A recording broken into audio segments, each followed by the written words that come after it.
You all are here. We have the usual agenda, so we'll be racing as much as we can. I hope that Harold didn't set any new standards when he presided over the meeting last time. Okay, agenda item 2 is approval of the minutes from March 22nd, 2011. Is there any discussion? Move to approve. Move to approve. Harold moves to approve. Do I have a second? Second. Dennis seconds. All in favor? Aye. All opposed? Motion carries. Agenda item 3 is consideration of approval of the consent calendar. Is there any discussion of any item on the consent calendar, members? Do I have a motion? So moved. Dennis moves. Second. Harold seconds. All in favor? All opposed? Motion carries. Agenda item 4A is consideration of the staff recommendation to the board for approval of construction, rehabilitation, and property purchase projects. And the first one is the University of Texas at Dallas. And Rick, are you here? Rick Dempsey, Assistant Vice President for Facilities Management.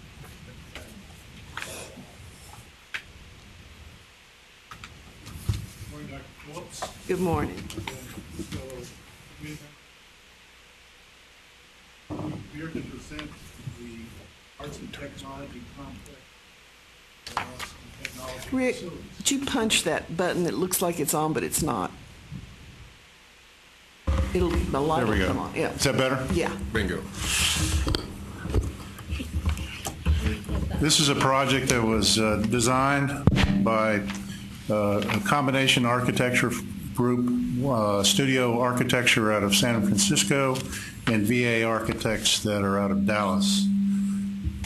We have, we're delivering this through a construction manager at risk, and that firm is Hunt Construction, who's got a regional headquarters in Dallas. Total cost of the project is $60.5 million, of which $35 million is in permanent university funds and $25.5 is revenue financing system bonds. Total size of the facility will be 157,000 plus square feet. Total project cost per square feet is $383 per square feet. We anticipate the construction to start in mid-August with the demolition of our current bookstore, and we anticipate completion February, March of 2013. This slide here shows the location of the facility. It is on the main mall of the campus, the mall that we've just constructed in the last several years. It is just directly south of the McDermott Library and north of our School of Management, and directly across from our new Student Services building, LEED Platinum building that we constructed about a year ago. Next slide, please. Here is a plan of the first floor. It really consists of 3 separate functions. To the left is the Arts and Technology program. To the right is a 4-story wing that is for our visual arts program, and connecting the two is a large lecture hall, 1,200 plus seats. Next slide, please. Here's a perspective from approximately where the Student Service building is located.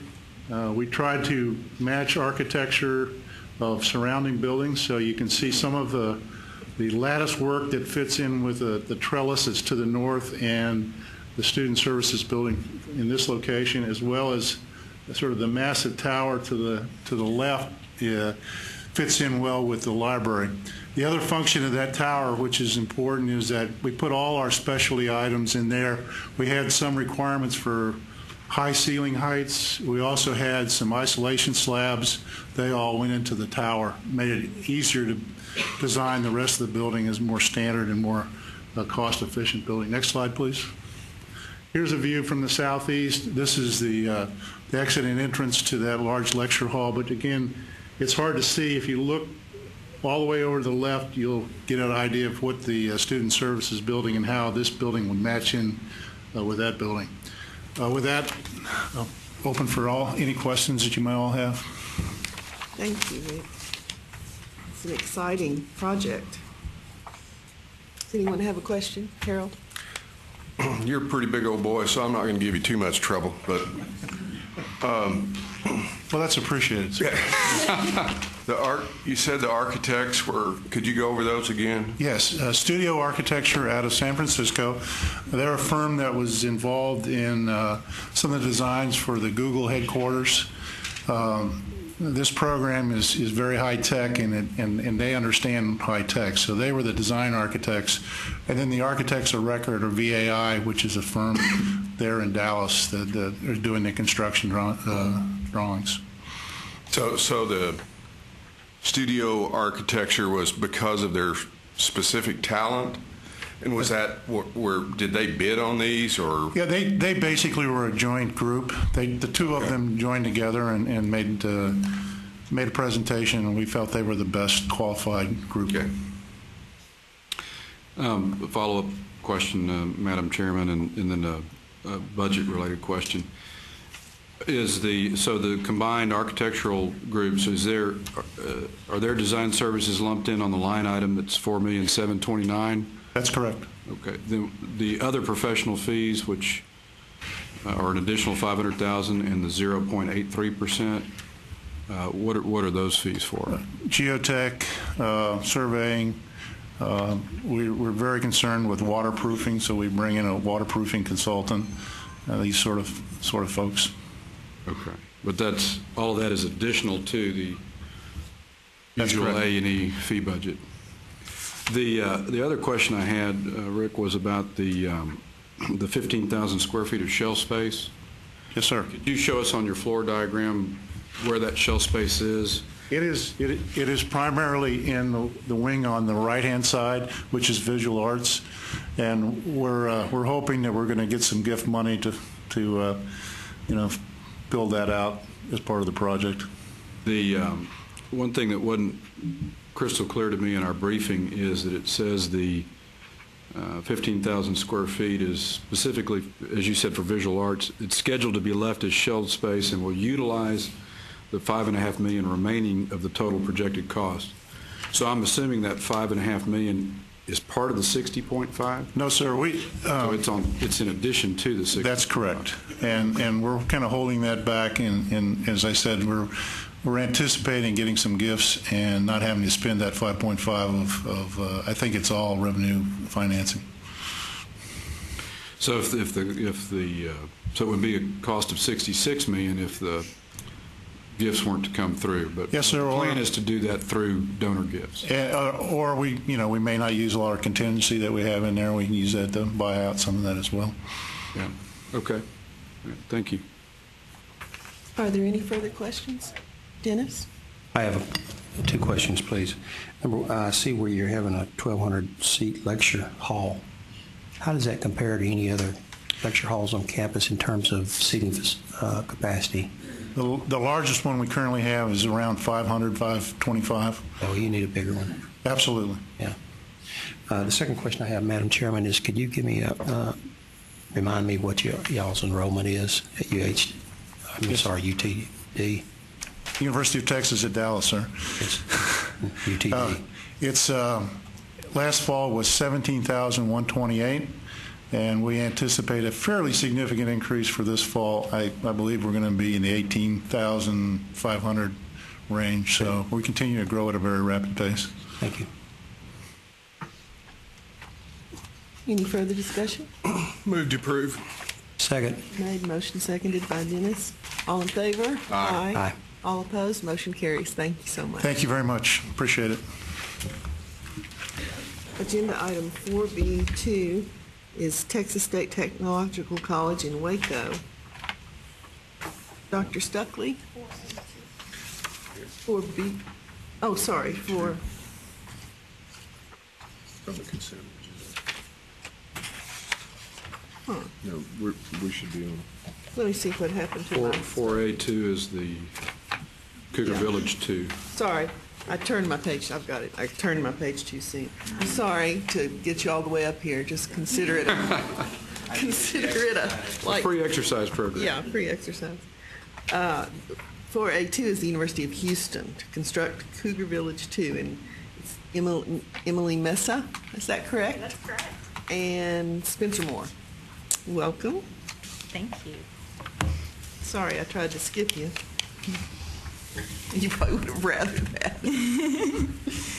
Go ahead, please. Tell us about it. Sure. Good morning. Today we're here to present to you Cougar Village Phase 2, which is an 1,100-bed freshman residence hall. On the screen in front of you is Cougar Village Phase 1, which opened in fall of 2010, which is an 1,100-bed freshman residence hall. This and the renovated Moody Towers dining facility, which also opened in fall of 2010, have made a significant improvement in our campus life, in our student services, and in the academic experience at the University of Houston. We're finding, as we are in the midst of our freshman orientation, that anecdotally more students are telling us that they want to live on campus because the quality of our facilities and because they want a residential experience. We are seeing the anecdotal information match up with our numbers, as we currently, as of yesterday, had 35 student applicants for 3,900 residential beds on campus, and we have 5 more student orientations to go through the summer and about 3,000 more students. So every indication is that we will be at capacity or above capacity in our residence halls in the fall 2011. Our partner properties are also experiencing increases in occupancy as well. So we are hopeful that we will be at or above capacity. Next slide, please. So our goal as we increase our occupancy is to become a primarily residential campus as classified by the Carnegie Foundation for the Advancement of Teaching.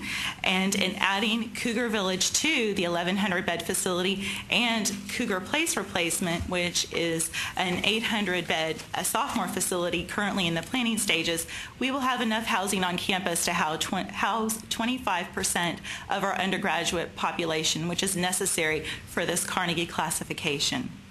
Next slide, please. As you can see in the slide that was presented to our Board of Regents by our provost, after the transition, a strong residential corridor emerges on the Wheeler side of the University of Houston. So it's very exciting, and it's surrounded by support services, athletic facility, all of the student life and academic experiences that our residential students will need. Next slide, please. Going on into the project, we have the program description for the Cougar Village 2, which is 1,100 beds. It's 275 units. There are 2-bed units in each room and a shared bath, so 4 students will share a bath.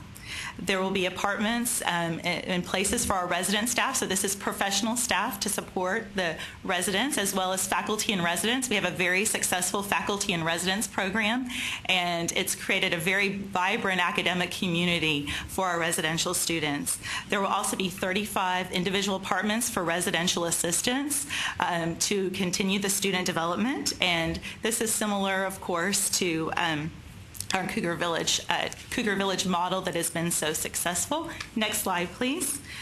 On this slide, we show our project budget. So the construction budget is just under $39 million, with a total project budget of $50 million. Our anticipated construction start date would be March of 2012, with an occupancy of June 2013 to prepare for the fall of 2013 and our residents moving into the facility.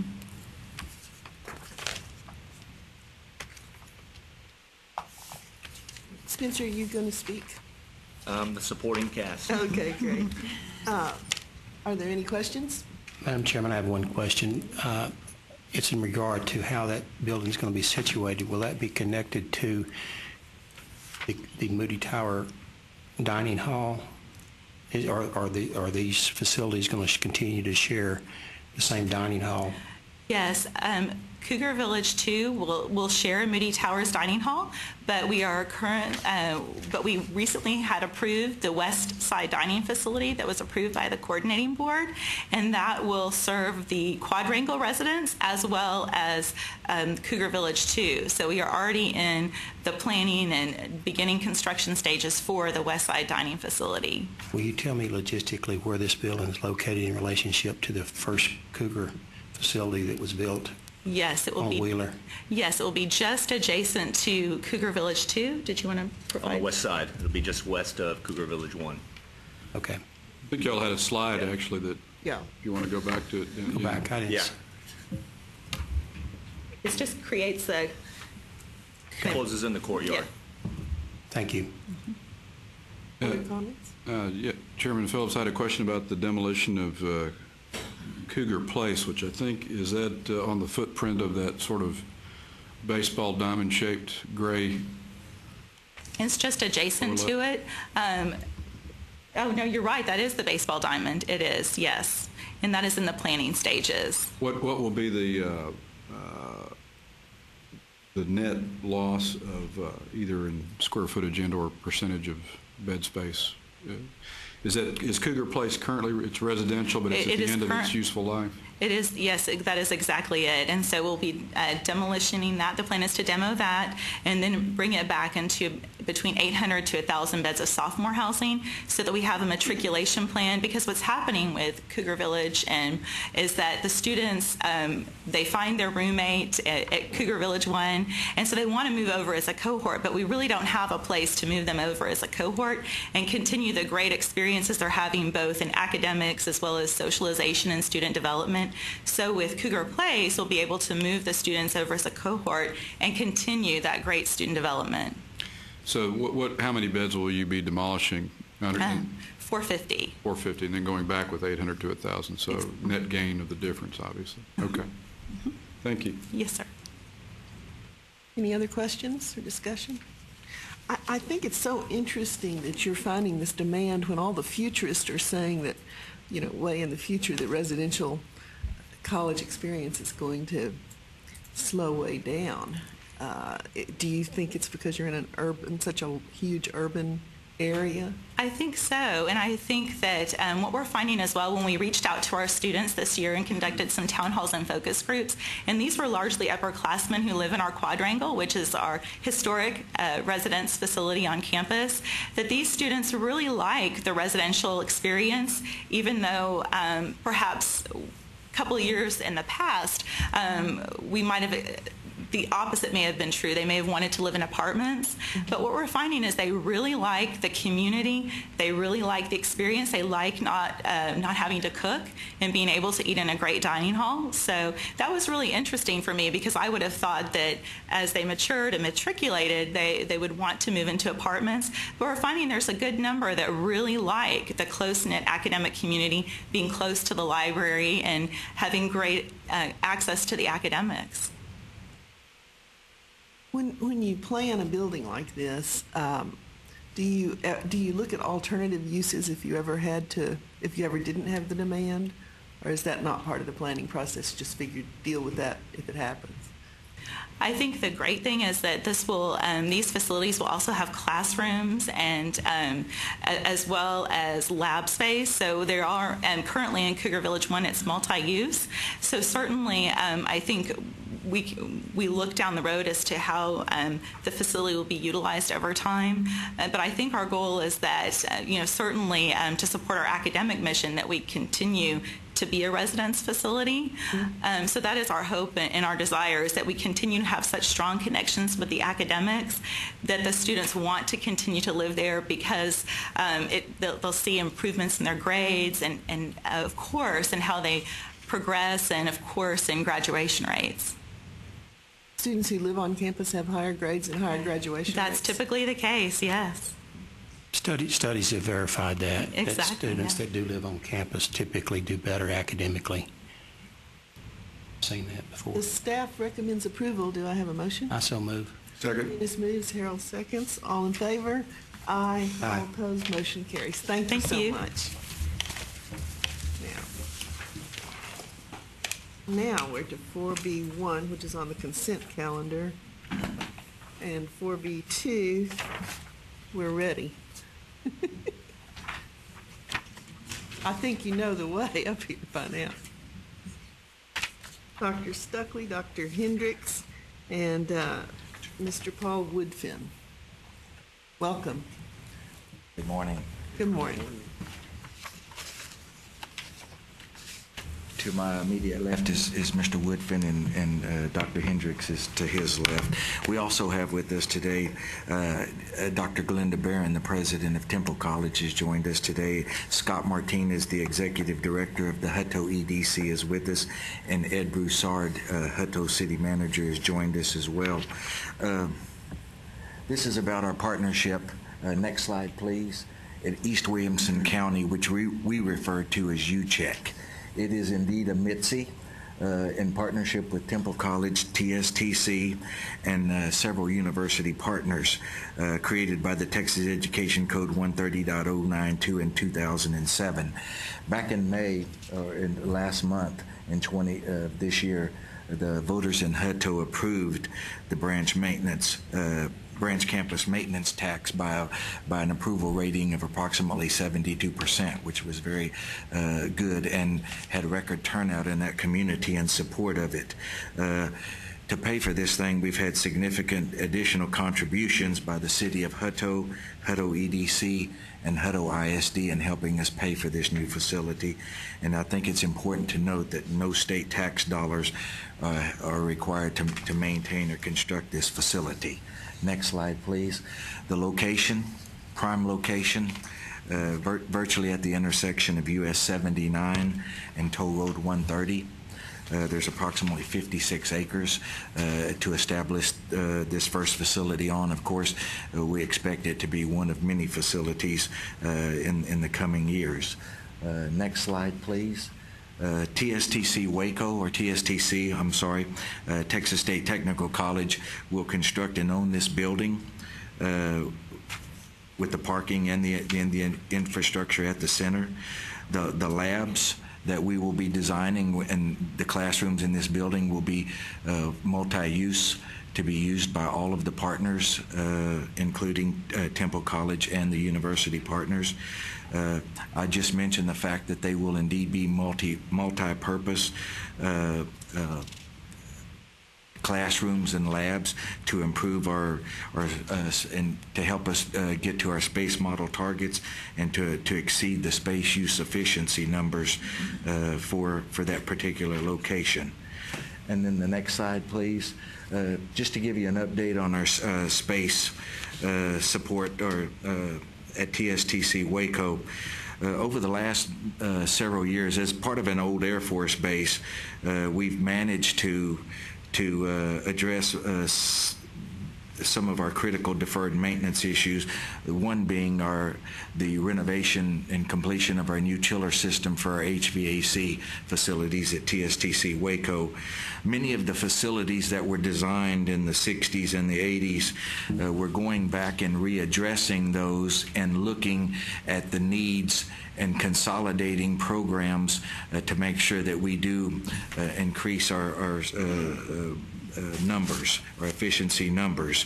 The new facilities that we've just currently built, which includes our golf course and landscape management program, our food service and culinary arts facility, and our new aerospace center, are all being designed as multi-use classrooms and labs to improve our space efficiency as well. One thing that I also wanted to note, that now that we're looking at the final numbers as far as our budget at TSTC Waco, going back to the co-board audit in February of this past year, we've budgeted a consultant to come in and help us analyze and plan our actual space needs for a lot of our programs on campus to help improve our space projections as we move forward. Thank you. Any questions from anyone?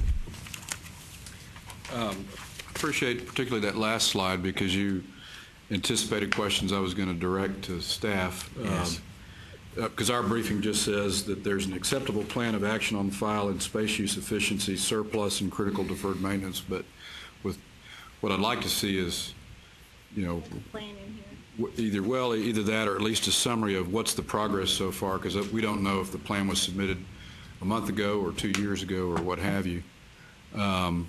So you addressed it at least with some descriptions of some of the programs you're pursuing. I guess overall my question would be, what is your current projection on when these three factors will be brought in line? Paul, would you like to address that? Yes, sir. I anticipate within the next 6 to 8 years we will do that. We have roughly, I think, around 600,000 square feet of E&G space on our campus. A lot of it was built in the 60s and 70s and 80s, and frankly, at that point, we were not designing the facilities to consider efficiencies of use, which I wish they had. But what we have been purposely doing is, as we renovate facilities, which don't necessarily cost millions of dollars, they cost hundreds of thousands of dollars, but as we're doing that, we're intentionally making lab spaces, particularly in classrooms, not function for just one program, but function for several. This summer, we are actually consolidating one of our buildings, the Province Center, that's very underutilized. We actually are consolidating some programs in that building. That's actually allowing us to vacate a good portion of another facility that needs to be renovated, but we will mothball that facility, so that should help by, well, fairly significantly help our figures this coming fall. And as we move forward with this consultant's plan, I think we'll be able to address this. The next time you see us, it'll look a whole lot better, I guess. What's the square footage of what you're fixing to mothball? It's around 15,000 square feet. When you say mothball, does that mean demolish or? We will not demolish it. It's a building that down the road we will have another use for, but by moving the program that has been in that area to another facility, we'll make better use of that, and this facility will be able to look at down the road for other uses when we actually have grown enough to need that space. Paul made a good point. One of the things that we focused on since the turn of the century was trying, as he said, to try to improve our numbers there. In the engineering programs, we developed what we call the core, where you don't have different technologies teaching a variety of the same courses. We've managed to combine those. Part of what he just mentioned in our one of our facilities is we've also implemented that same type structure in our computer graphics cluster, and so that is a plus that we feel like will improve our numbers greatly. We are also looking at our other divisions, transportation and service, at looking at setting up a core concept there as well with those technologies, because it allows you to teach larger classes in less space, and that's our overall goal as we move forward. Well, I appreciate the feedback. This is more institutional and generally posed as questions. Yes. I realize this Mitzi is going to serve a different market, Yes. a different niche, and the folks Yes, sir. in Hutto are probably wondering why we're asking questions about buildings in Waco, but it's a good-looking project. Yeah, as long as you're here, I'd like to ask you a little more about buildings in Waco. Okay. Are you finding that the changing demands of the workplace are affecting your facility planning? Yeah, I think it goes in cycles. I think a lot of it in the business that we're in, the technical field, I think a lot of it depends on the economy, especially on the specialized workforce training. But I feel like what I refer to as our meat and potatoes type programs, the ones that we have been consistent, and I only see them growing in the future. I don't see a whole lot of changes as far as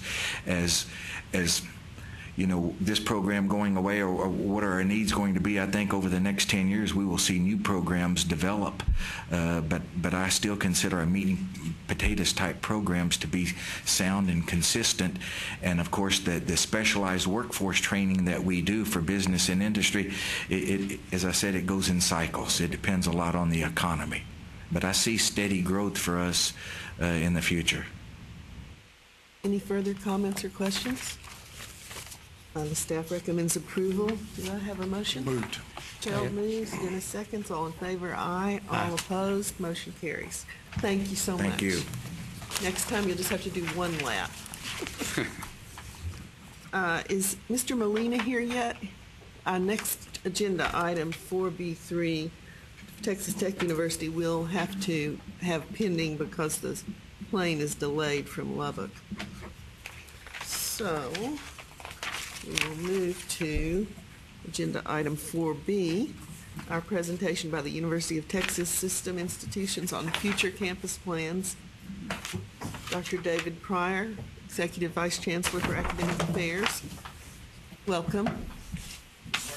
Good morning.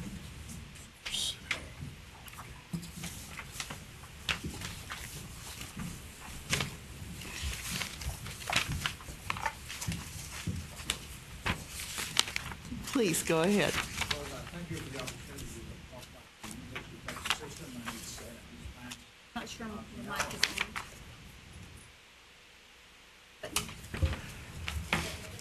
on. That's better, it's on. Thank you.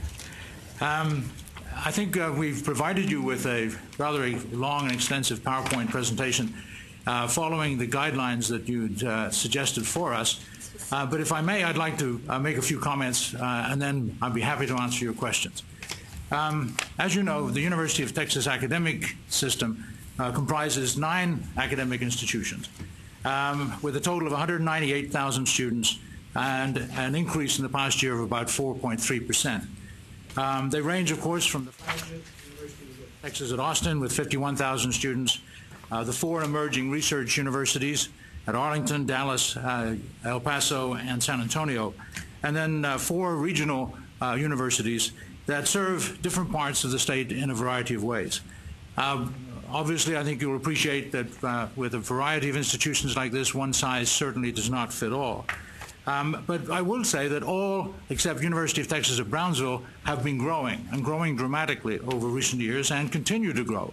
And in fact, I think we're very proud of the fact that both in terms of access of numbers and particularly the service to Hispanics in the border areas, the University of Texas system institutions have been serving the closing the gaps objectives in a very positive way. We are at the University of Texas clearly interested in access and have been performing in that direction, but we're also concerned with affordability and particularly with student success. And you will know that our regents in 2006, for example, put in place an initiative to increase our graduation rates in all of our institutions, and we have made some progress, even though there is still much to be done. We're also engaged, as you know, with rather major programs that serve to aid the economic development of the region and of the state through research and in key areas. But perhaps the most important thing to talk about right now is that looking to the future, we are in a time of great change. In the last 2 years, our Chancellor Figueroa, working with the presidents of the 9 academic institutions, have identified 5 major priority areas that we are proceeding to address. And one of them is to continue to move the University of Texas at Austin forward in a positive way to make it a truly competitive national level university. Second objective is to support the emerging research universities, our 4 of the 7 that are presently engaged in a competition to become Tier 1 or national research level institutions. And a second then objective is to support those institutions in a variety of different ways. A third very important objective that's shared by our regents is to enhance our presence and our partnership with academic institutions in the lower Rio Grande Valley. We have a plan that will be considered later this year by our regents to engage our University of Texas at Brownsville and Pan American in an ecosystem of development of educational activities in that area. Fourth objective is to use the academic institutions to partner with our health institutions, where the research and the scholarly activity in our academic institutions, where they interrelate with the objectives and the developments in health and partnerships between our academic and health institutions. And last but certainly not least, we've identified as a priority for the system the fact that we do have scattered across our system a variety of capabilities in the energy field, particularly at UT Austin with the Institute of Energy that's been established there, but also in other institutions. And we want to bring together in the future the capabilities to address energy in a whole variety of different ways. So looking to the future, perhaps one should imagine that our focus must remain on students. Our focus needs to be to create the kind of graduates that are able to be critical thinking individuals, capable who are able to analyze complex situations, to be able to communicate, to be able to work in teams and so forth. And thus, in the future, you will see our engagement of our institution will be in those, in maintaining our progress in those particular areas. And I think you will see from the PowerPoint we presented that many of the buildings that are presently being constructed or have been constructed recently are focused on classroom and laboratory type activities. And those laboratory and engagement of students at a very direct learning outcome level is a focus of our institutions, and it's reflected in the need to develop educational activities or laboratories and particular learning activities in relatively small classrooms, or particularly using technology through the developments of online learning and education. In that respect, I might mention that our regions have put in place a task force, which is actually going to meet this afternoon for about the 5th time, looking to the future in terms of online and blended learning opportunities for our system. And we see that for the future, the use of online educational opportunities, particularly in a hybrid circumstance, are going to be an important part of our future. From a point of view of large research developments and buildings for the future, we will be very selective, it would appear. We need to look for particular niches that we can occupy where we have a foundation of strength that we can build upon, and particularly, I would suggest, in the interdisciplinary areas. You just approved a building here this morning for Dallas that is particularly interdisciplinary, arts and technology, new things coming together where there's a capability for both scholarship, research, and learning for our students. Another example would be at University of Texas at Austin, the continued development of the computational science area, which has so many applications across a wide range of different fields. So our buildings for the future, perhaps, absent TRBs, we will be certainly looking for more philanthropy and more matching of philanthropy with our resources for buildings for the future. We will have to be continued to deal with issues of deferred maintenance. And you will see that, I think for the future, that renovations and conversions of buildings to classrooms for this new learning experience capability will be a feature of the future. The last thing I would say is that for the future, we will see probably a decline in our building portfolio. We've had a big burst of building in the past decade or so, and our anticipations are that that will decline over the next few years, representing the fact that we will have built considerably along the lines of both research and service to our students. And with those comments, perhaps I would be happy to entertain any questions. Thank you so much. Comments or questions? Dennis? You've impressed me with your presentation this morning, particularly in regard to some of the things that I've heard you say.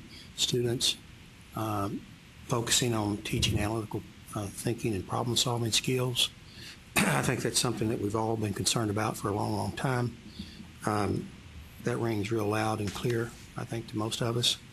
I think your concern about deferred maintenance is something that we all have.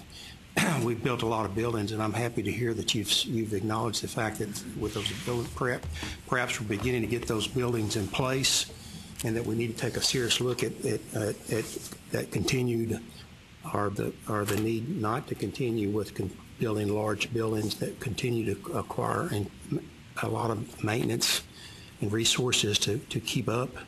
And I think it's good that you guys are recognizing that. The areas of hybrid courses, I think is going to do a really good job in addressing some of our efforts to keep the cost of higher education down.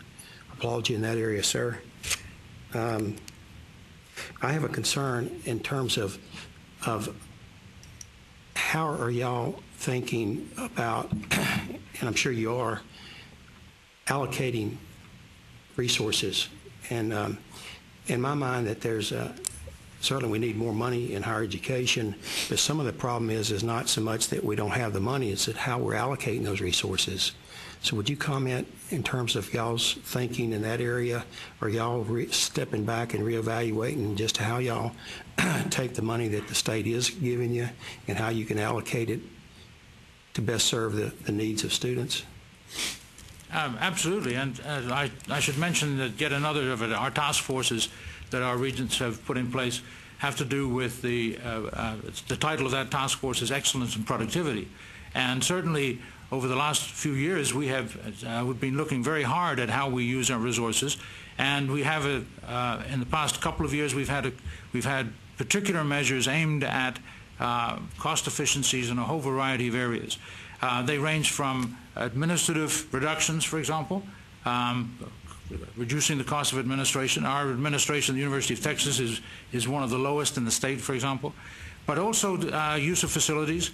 Our various presidents of our 9 institutions are engaged in a variety of strategies to weekend use of courses, for example, non-traditional hours. The whole question of teaching loads of faculty. We have engaged a wide range of different kinds of areas of use of our resources to some purpose, but we're not done. And I will suggest, for example, the Chancellor's vision of a couple of weeks ago, which he presented to our regents. The Chancellor's vision had to do with a number of very important topics, such as the one you've mentioned, student success, the faculty administration excellence, strategic infrastructure investments, and the whole question of our overall cost efficiency and how we manage our resources. Thank you. Any other comments or questions? Harold? Go ahead. Oh, go ahead. Okay. A very impressive presentation. You'd mentioned that there are 4 Tier 1 candidates in the system, and you indicated that you were going to help them in a variety of ways. Could you expound on what that variety of ways will be? Well, each of our institutions, each of the 4 of our emerging research institutions have very particular challenges, and they will progress to the achievement of a Tier 1 status through different trajectories. And so our purpose is to identify what those trajectories should be. And in particular, in the past year or so, we've asked them for strategic plans that aim to where they want to achieve excellence, and particularly in research excellence, but also how to improve student success. And as I say, the trajectories of those institutions are somewhat different. In some cases, it will be involving assisting, for example, with on a competitive basis with additional resources, as we have done, in relation to philanthropy. So, for example, the system, along with the state, in a parallel way to the TRIP funding in the state, the system has put in place a competitive system which says, you go out and raise $1, we'll match it. And so, the raising of those dollars can focus on different aspects of the institutional profile. In some cases, it's going to be partnering with other institutions in terms of research development. In some cases, it will be focused particularly on increasing student success. And for example, UTEP has a very burgeoning research capacity, but a big challenge in terms of the graduation rates and success of their students. We want to be able to help them in terms of student preparation and so on, and the interrelationships that they have with the local community college, with the local ISDs, and help build the relationships that they have begun to build in a very powerful way towards college readiness for students. So the challenges are different for different institutions. And as I mentioned earlier, one of the ways you've just approved is for Dallas in terms of an interdisciplinary, a very exciting interdisciplinary program for that institution. So that one size doesn't fit all, and we're working with each of these campuses to now follow up on the strategic planning with a business planning process for the fall, which says, where do you want to go, at what speed, and with what needed resources, and where are those resources coming from. Very much a business plan that will underpin their strategic vision of how they want to achieve Tier 1 status. Yeah, Chairman, so this was done, this is an ongoing process, but I'm assuming that was done a year or so ago. How are those 4 institutions doing based on what they have indicated and where they want to go? Well, two things. One is that the strategic plan process was about 18 months ago and delivered to the regions. In the past year, as you might imagine, all 4 of those, in fact all 9, have been planning for and looking at the potential for various levels of budget reductions. And so to some degree, the focus has had to shift towards planning and detailed planning of how to absorb and various budget cuts without materially or minimizing the trajectory for each of those institutions. And so there's been a bit of a hiatus in that respect. But how have they been doing? Well, all 4 have increased their research expenditures very substantially. Considerable progress is being made, particularly in intervention, for example, at the preparatory level at UTEP, where in fact students are coming in from early college, high schools, and dual enrollment that in fact are getting through the system in a rather fast way. San Antonio, for example, has had to manage its faculty resources very carefully in relation to the budget cuts with a view to how can they position faculty hiring for the future that will continue their trajectory. So there's been a variety of different things happening in this interim period, but the next phase of this will be considerable planning of specific resources that need to be identified to move forward. Thank you. David? Yes, 2 of the institutions you're mentioning are in the Dallas-Fort Worth area. Could you address how you're addressing the fact that you have not just those 2 institutions, but UT Southwestern and developing their own strategic path towards Tier 1 status? You've raised a very interesting question of balance here. And clearly those 2 institutions have individual institutional aspirations. But one of the messages that I think that we've been consistent with in our system over recent years has been to use our system where the whole is greater than the sum of the parts. And so collaboration and working together is in fact and also one of the vehicles that both Arlington and Dallas can use to move forward.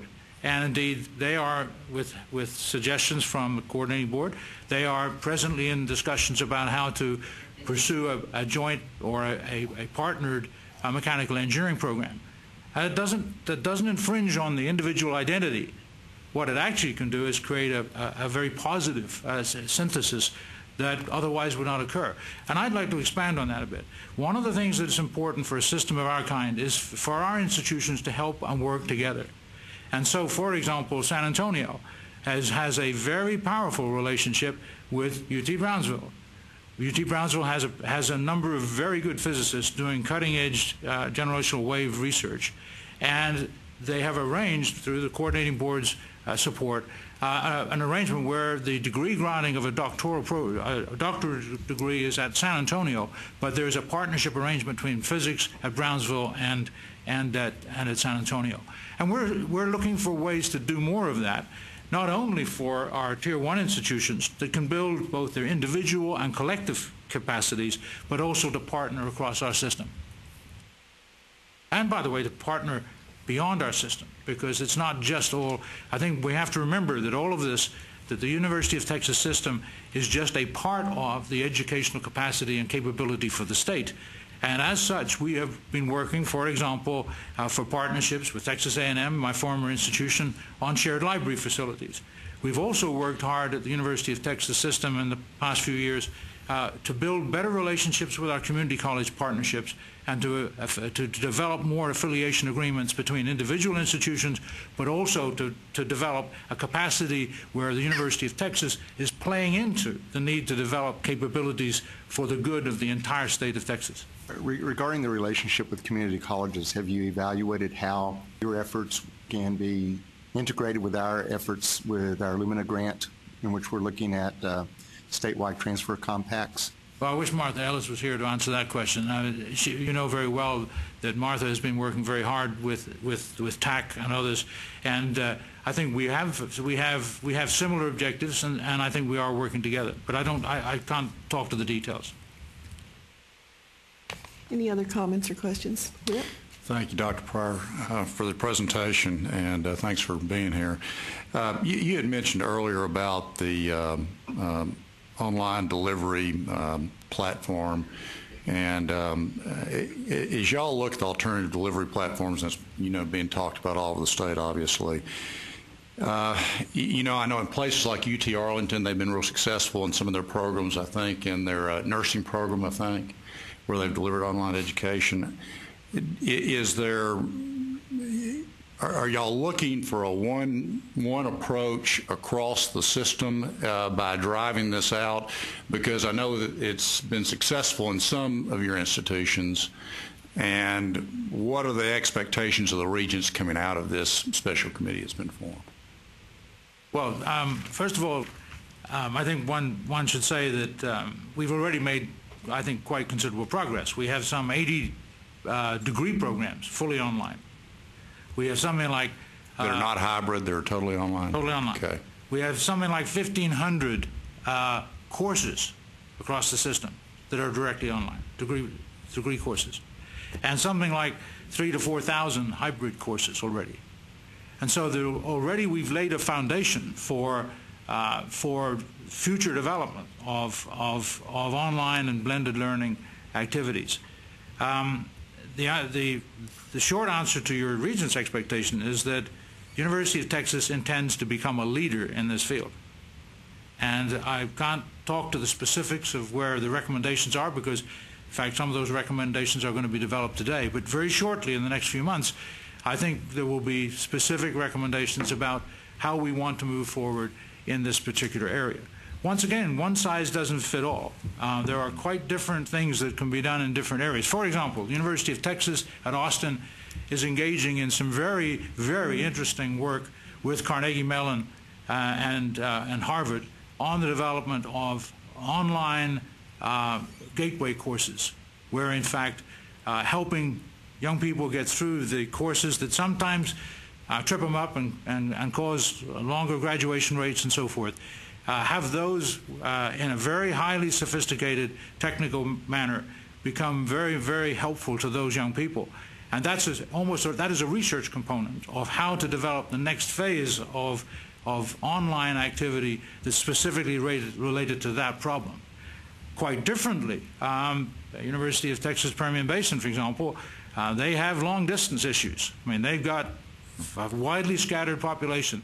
Their approach to how they will deal with online registration and so forth, and how they will manage the quality of online programs, it will be quite different from other areas.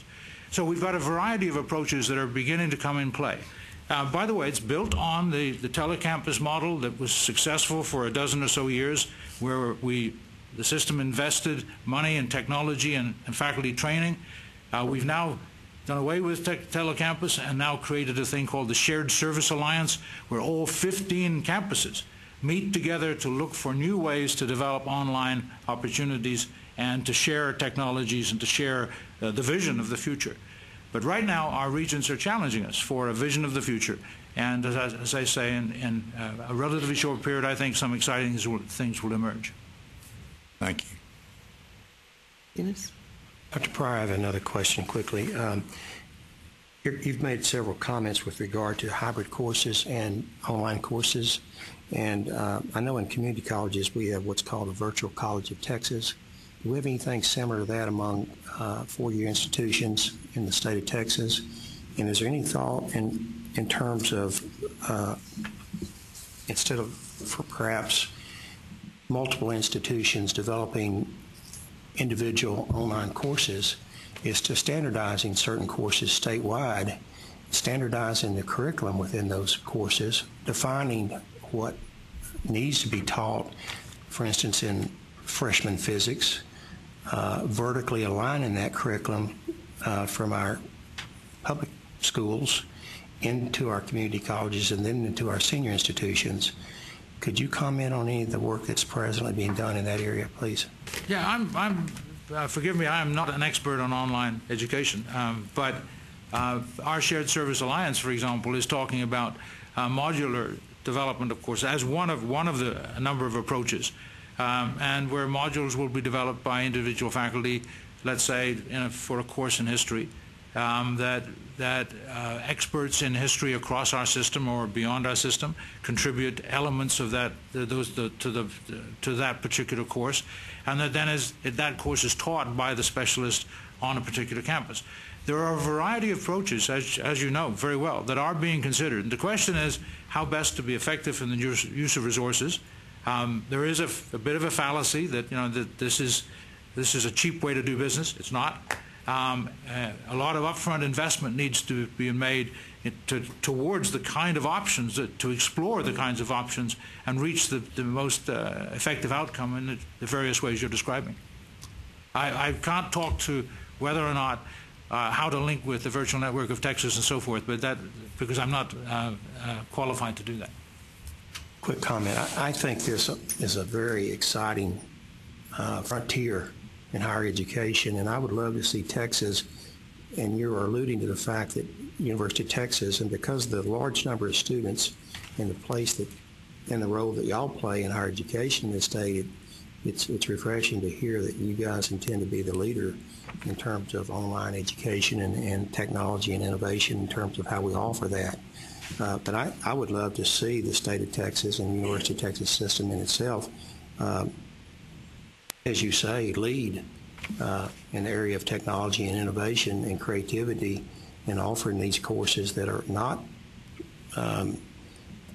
secondary, third level courses, but excellent courses, combining the resources of multiple facilities across the state to enhance the quality of the courses and enhance the educational experience of our students. It's an exciting time to be where you guys are sitting. Yeah, and I would agree with that. I think this is exciting. It's also a challenging time. It is. There have been those that failed. There have been some very significant failures in this area where people thought that they would simply go out and make money or be able to do things a lot simpler and so forth, and it hasn't always worked. And one of the things I think that we've learned in the last few months is that one can't be halfway into this. This has got that scale is an important factor here.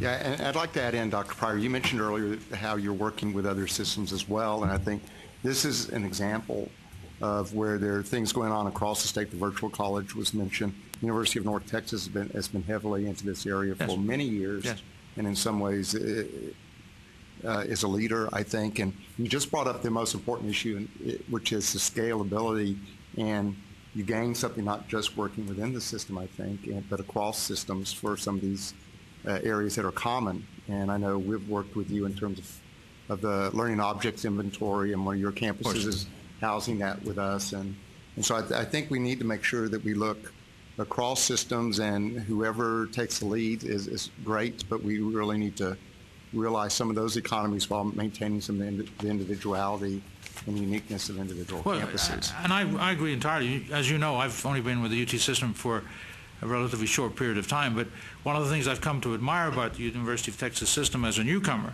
is this willingness and indeed this responsibility to extend beyond simply self-interest in the system to play and engage with important issues that are serving the state of Texas as a whole. Fred has some questions.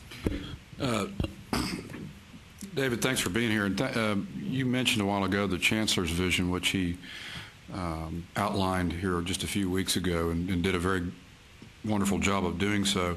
One of the things he talked about, and you alluded to, was undergraduate success and stewardship. And I was pleased at looking through the different institutional strategic initiatives to see that all but one of them specifically refer to either undergraduate or student success. And one or two have begun to refer to stewardship. I think UT Tyler said something about the efficient stewardship of university resources. So one broad question and then one that's a little bit specific to institutions. The one thing I would like to have seen or at some point to get more information on is what are the metrics, the key dashboard metrics that the individual institutions are choosing to use to measure their strategic initiatives.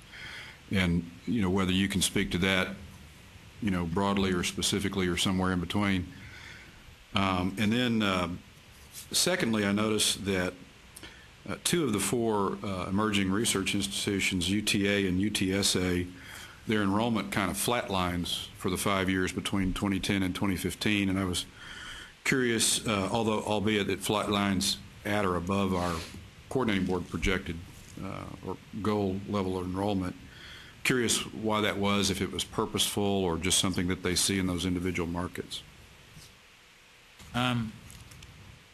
Could I address the second one first, because it may be easier than the first? I thought you might, yeah. UT San Antonio has experienced what one might describe as explosive growth in recent times.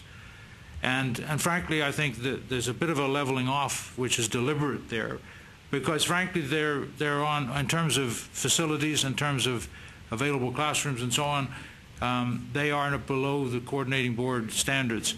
And they have a space problem there, as well as a faculty problem. The faculty-student ratio student-faculty ratio at San Antonio is one of the highest in the system. And so they've been doing yeoman's work in terms of enrollment and access. And now the question is, how do you balance that off against ensuring the quality of the educational experience and the quality of the facilities and so on that are available for those students? And so, and by the way, as one of the mechanisms for that is that's important is that San Antonio is increasing its admission standards, and has done in the past year, and has plans to increase admissions standards going forward.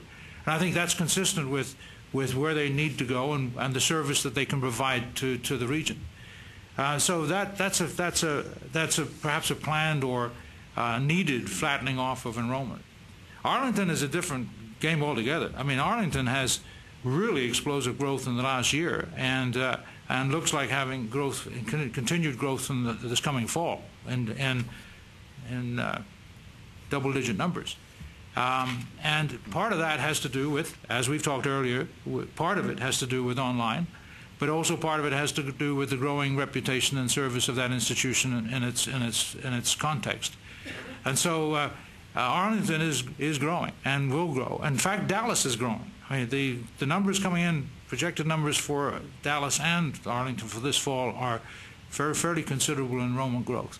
And that's well managed. That's not inconsistent with the Tier 1 aspirations, and it will have to be managed in very particular ways. Going back to metrics, I think that's a work in progress, frankly. There are metrics clearly for student success, and we have with Sandra Woodley's help, for example, in our strategic initiatives group at UT System, we've come out with a 3-page or 3-section research brief, one of which addresses student success. And the metrics are there: 4 and 6 year, 4, 5, and 6 year graduation rates. We've also looked at how well do those numbers actually represent student success and institutional success.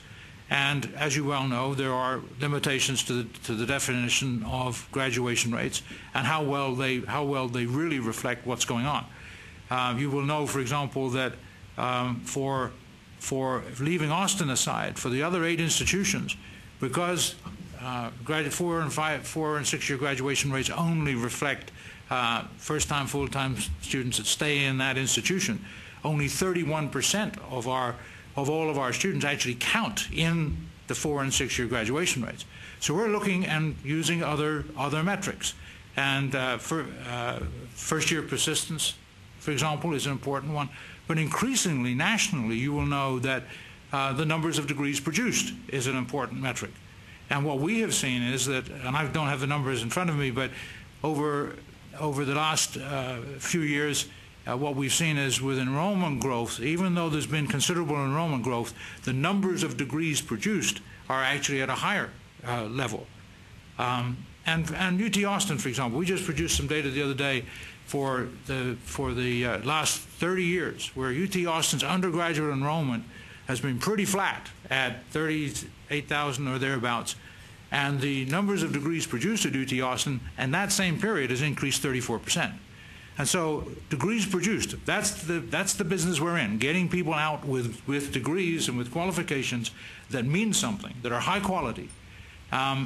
That's a metric which I think nationally is becoming more important in terms of student success. I'd just like for the record to point out to some of our newer board members that each of those measures have been in our accountability system at Yes. the coordinating board since the beginning.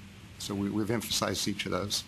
But other metrics, the rate of increase of whatever, the rate of increase in out of normal teaching hours. There are a number of things as we develop these action items, which we're doing to the Chancellor's vision. We are being challenged now to find the appropriate metrics that we can use to measure things going forward. Are you looking at, as part of that process, are you looking at how to effectively measure learning outcomes? Yes, along with the rest of the nation. I mean, this is. And what's the answer, David? But going back to, I don't have an easy answer for this. But going back to the idea of course redesign, and the whole question of student engagement and learning activities and different kinds of learning locations, small classrooms, project-related work. Project-related work, I think, for example, offers a way to examine what has been learned in a better way than perhaps we've done in the past. Madam Chairman, can I follow up on that? And I also want to go back to, it's a kind of a tie-on to what Fred asked David, but that whole issue about Arlington going up 20% a year, I mean 28,000 to 32,000, and then thinking about learning outcomes, how much of that was driven by alternative delivery methodology? When you look at that growth of 4,000, was that, how much of that was online? And then secondly, as you begin to, the continued progress, which we've talked about in the 7 years I've been here about learning outcomes and finding a way to measure them, you know, that whole issue of how we're going to differentiate that process as we roll more of our courses into alternative delivery methodology. So two-pronged question there.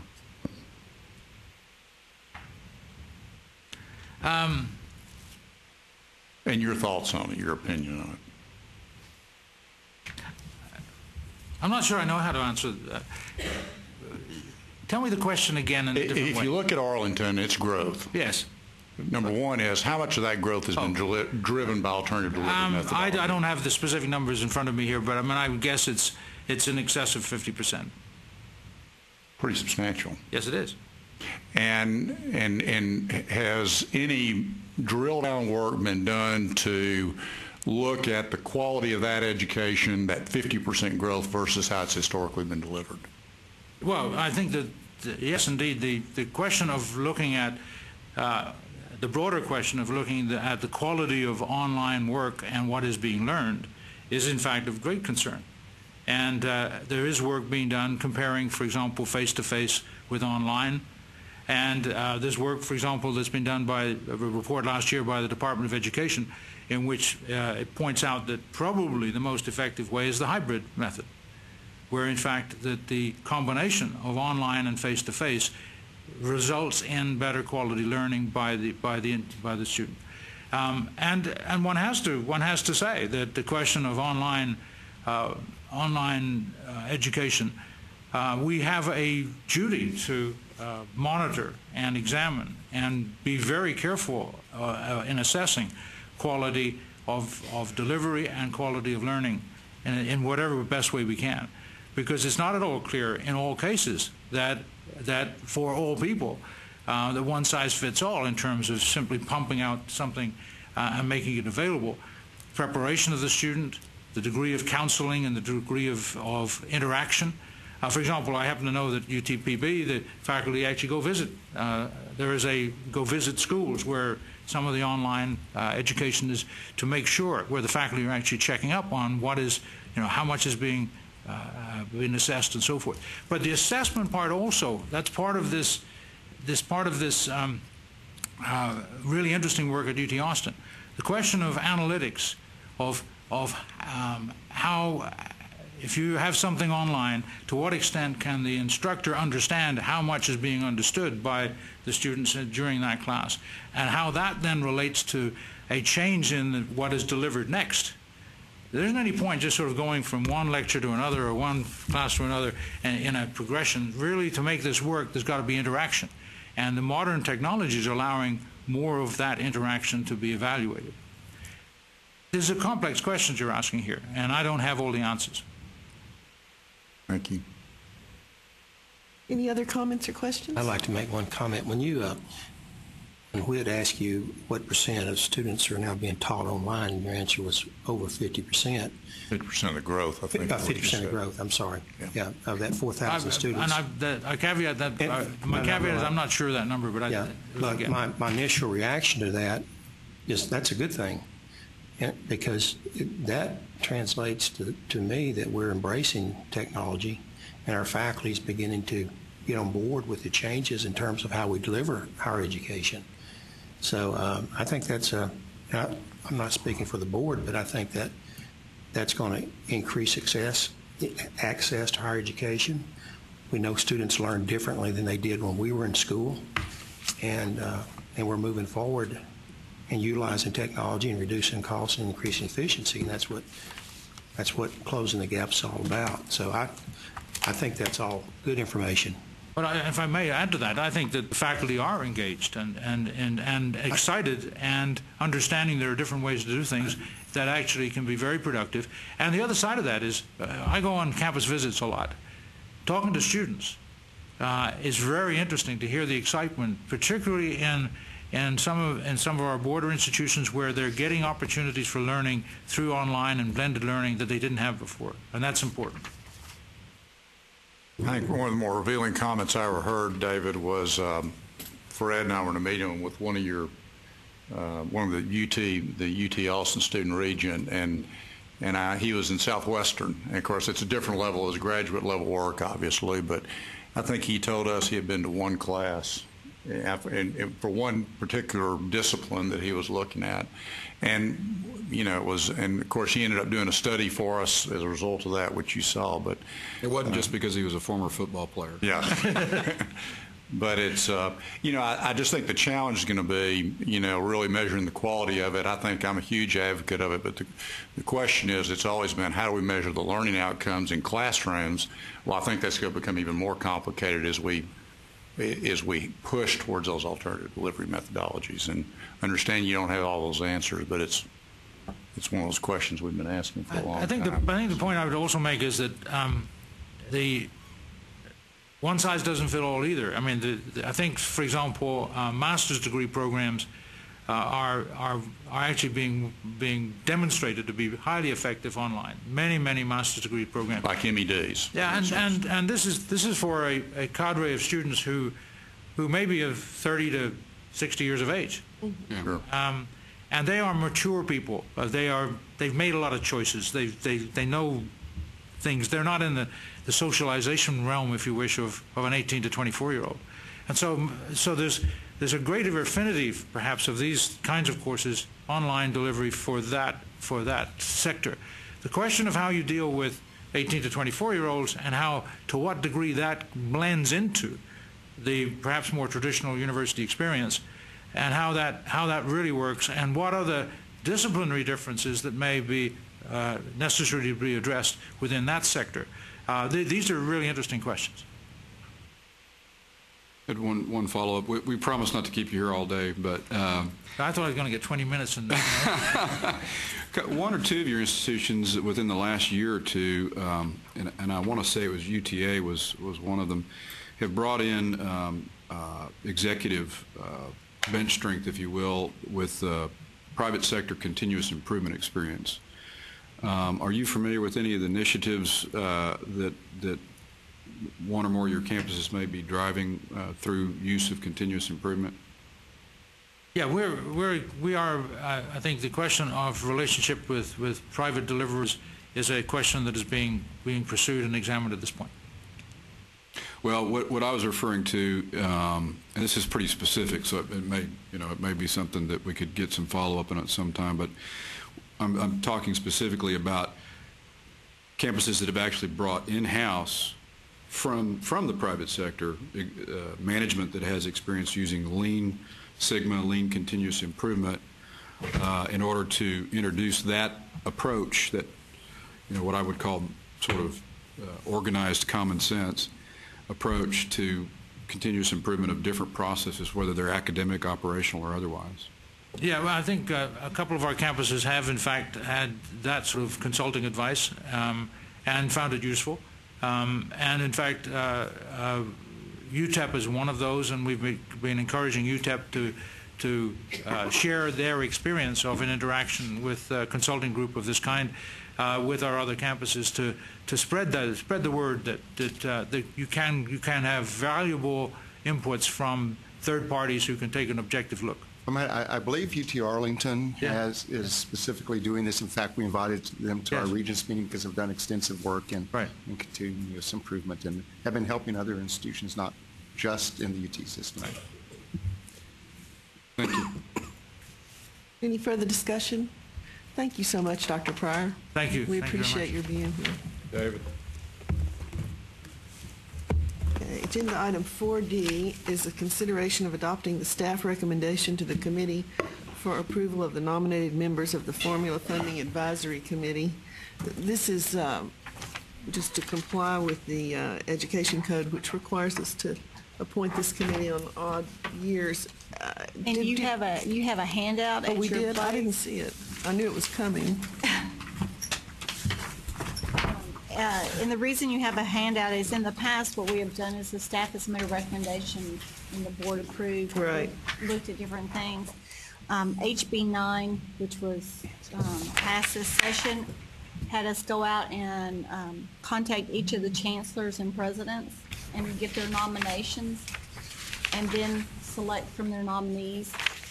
So we sent the letter out real quick and we've gotten it back now and so here's the list.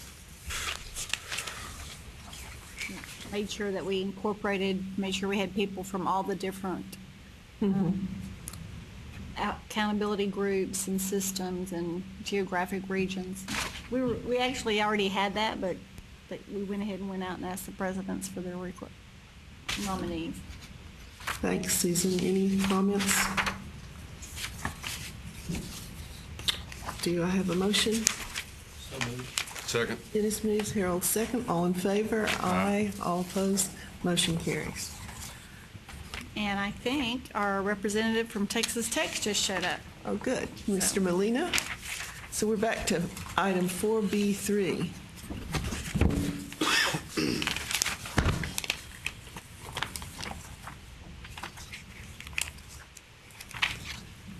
Hi. You made it. I did. Is this the right mic? That's fine. I appreciate your understanding of the late flight. When the gentleman came out at the Lubbock airport and said there's a part on its way and it's 80 miles away and a truck being delivered here, you don't really argue with that too much. No. We've had board members who've been circling Lubbock for the entire meeting before, so Okay, well, we understand. I appreciate that. Ready? Please go ahead, yes. Okay, I'm here today to just talk about one thing, and that's the donation of improved real property at which is called the Excel Building in Lubbock, Texas. It is real property. I apologize. How do I control the button? Just say next slide. Oh, next slide. This is just a quick summary of the floor plan and some visuals of what the facility looks like. I will make a note here on these these photos. The FF&E or fixtures in these pictures are not part of the acquisition. Those are Excel property and it's empty at this point. So that conveys a little bit odd message, but it's actually an empty building. Okay.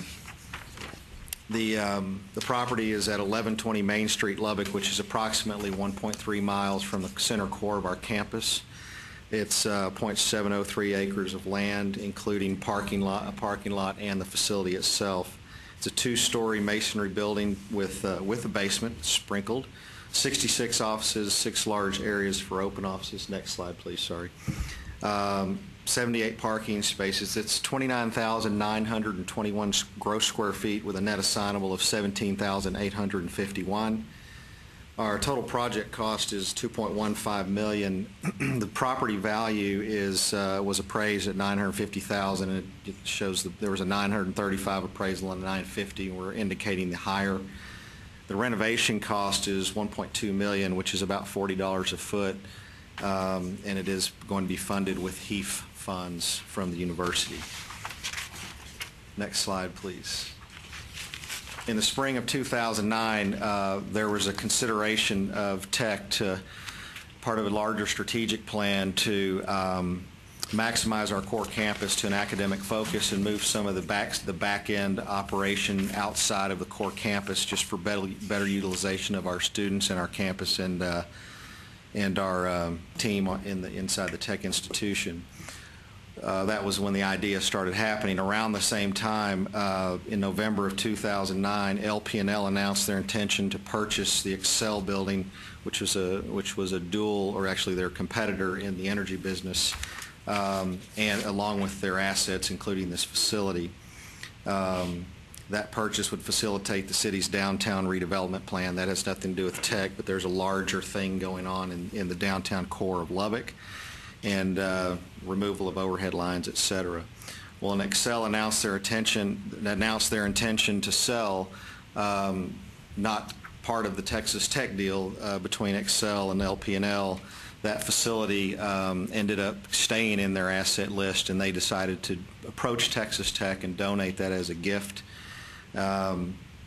So our plan is, Excel has already relocated their employees.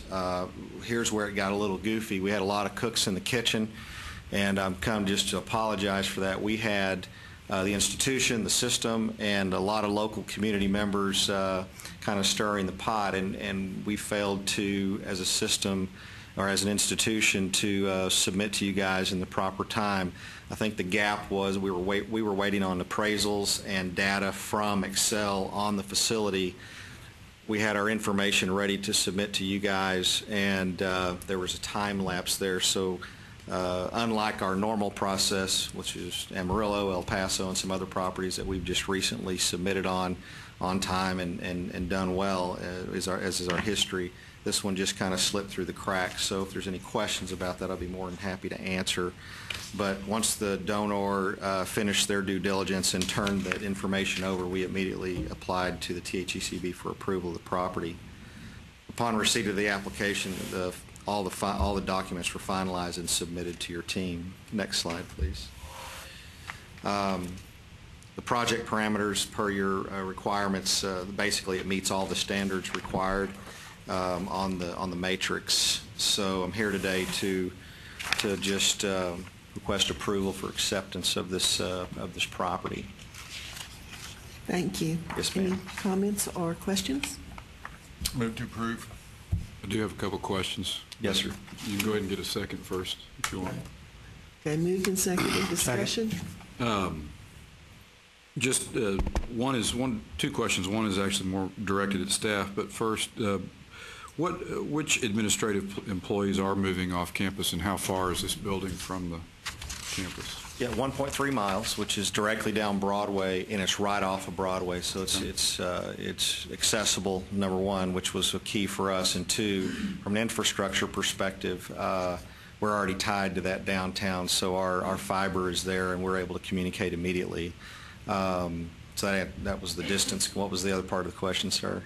Which administrative departments are moving to this building? At this point, it's a combination of part of our distance learning, which is not needed right in the core campus, part of our where students aren't coming, but we're actually having those distance learning classes from a certain point.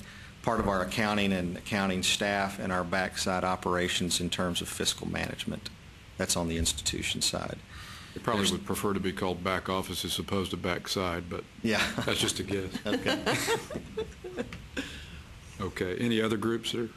Not to my knowledge at this point. There is still some residual space, less than 2,000 or 3,000 feet, and they're trying to figure out who draws the straw and gets to move. So the one thing that I appreciated on your slide, and it was different from our project briefing, is that you included the deferred maintenance and life safety issues in your remodeling budget. Yes. That really reflected the $40 a square foot, which is still well under the guideline for cost per square foot.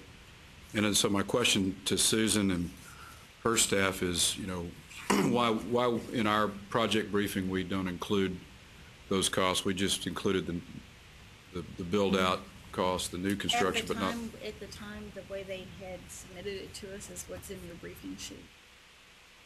But then they make changes and it gets included. I think just as a kind of a sidebar comment, whether it comes to us that way or we analyze it that way, it's more meaningful, in my opinion, that we see the total cost of the renovation when we're trying to judge it versus the guideline of the construction cost guidelines, but which they've done in this presentation. So appreciate that. I think the $40 figure is really the realistic one to look at. Any other questions or comments? Do I have a motion? You already have one. Oh, I do. Oh, yeah. This motion was made and seconded by Dennis. All in favor? Aye. All opposed? Motion carries. Thank you. I appreciate your patience once again. Thanks. Sure. If you hurry, you might get back to Lubbock by tonight. Maybe. Okay. Let's see. Where are we now? We're still on the formula funding advisory. Did we approve that? You did. I thought we approved that. We Yeah, did? I think we're on Okay. 4E now. Okay, good. 4E1 is consideration of adopting the staff recommendation to the committee relating to a request from Sam Houston State University for a Doctor of Education degree with a major in developmental education administration. Long time coming.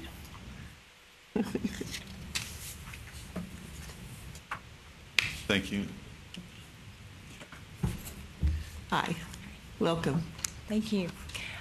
Stacy Edmondson. I'm the chair of the Department of Educational Leadership and Counseling at Sam Houston State University. Great. It's nice to have you here. Thank you. Glad to be here. And what we have proposed is a Doctor of Education in Developmental Education Administration. It's a 60-hour program with emphases in leadership, developmental education, and certainly research with a traditional dissertation component. It would be delivered completely in an online setting. Our current department already has an EDD in educational leadership and a PhD in counselor education. So we are very comfortable with our capacity to add this program to the mix. We also have fully online degrees, MEDs and an MA in educational administration and higher education administration. So with recent legislative support for research and preparation and professional development in developmental education areas and projections from both the Texas Workforce Commission as well as the Bureau of Labor Statistics for continued emphasis in developmental education needs and meeting the needs of adult learners. We feel that the program is both needed and appropriate and that we will have certainly a good population to draw from for the program. We anticipate enrolling one cohort per year, 12 to 15 students. There are no existing programs right now in the state of Texas, and as far as we know, there's only one program nationally, and that is at Grambling State in Louisiana. We do have 3 faculty positions allocated for the program, 2 of which we have the position announcements written and ready to go, pending the approval of this particular meeting. Facilities-wise, I mentioned it is an online program, so the actual physical facilities are not very much of an issue. At Sam Houston, we do have the Delta Center, which is through a specific assistant vice president for distance education and learning technologies. They currently help us with all of our online programs, the master's programs in our department, as well as other programs on campus. So we have extremely strong support from the university in that area. As I mentioned, we also have existing online programs, master's level programs, and existing doctoral programs in our department. So again, with all of those components, we feel very positive about the need for this program as well as our capacity to deliver it effectively. Thank you. Thank you. Madam Chair, at this time I would like to kind of take a step back for a moment and talk about a question that was raised by Chairman Heldenfels and Mr. Ryder with regard to the new rule that the board passed in January requiring that institutions comply with the undergraduate graduation rate criteria or with the board task force's 3 criteria if they did not meet the undergraduate graduation rate. The question was raised as to which programs of those that we are considering today would meet or not meet the different criteria. Sam Houston and Texas State University both meet the 6-year graduation rate criteria, so they don't need to go to the secondary criteria. UT El Paso meets the 6-year, does not meet the 6-year graduation rate compared to the statewide average. And with the current data, it does meet 3 of the 3 undergraduate success measures criteria established by the board task force. So they would simply have, even though we are at this point in time not requiring these institutions to meet the standard because these proposals had been received prior to the board's action, you all had asked that we at least present that information for you. And that is in the supplement to agenda item 4E that's before you, and provides the information not only for the 3 institutions today, and also the rule, I believe, also would not apply to the 4 institutions that have outstanding proposals in as well, because they were received prior to that time. Lamar University's PhD in energy engineering, they are actually below the 6-year graduation rate statewide average, and they meet 0 of 3 of the undergraduate success measures. So they would not meet either the board task force criteria or the 6-year graduation rate. Texas State San Marcos, again, meets the 6-year graduation rate. UT San Antonio does not meet the 6-year graduation rate, and with current data would meet 2 of 3 of the success criteria, so that potentially they could still move forward with a proposal, but they would have to present a plan for both the 6-year graduation rate and whatever criteria they did not meet. And UT Austin does meet the 6-year graduation rate. The supporting data is behind in that supplemental item. So if there are any questions about the overall measures, we can certainly talk about those, but I wanted to make sure that we discussed, that you had the opportunity to raise any questions you had about that before we went any further with the discussion on this particular item. So just for clarification, McGregor, going forward, these other 4 programs which will come before the committee at some point, that may come before the committee at some point. They have not received approval from this recommendation from the staff yet.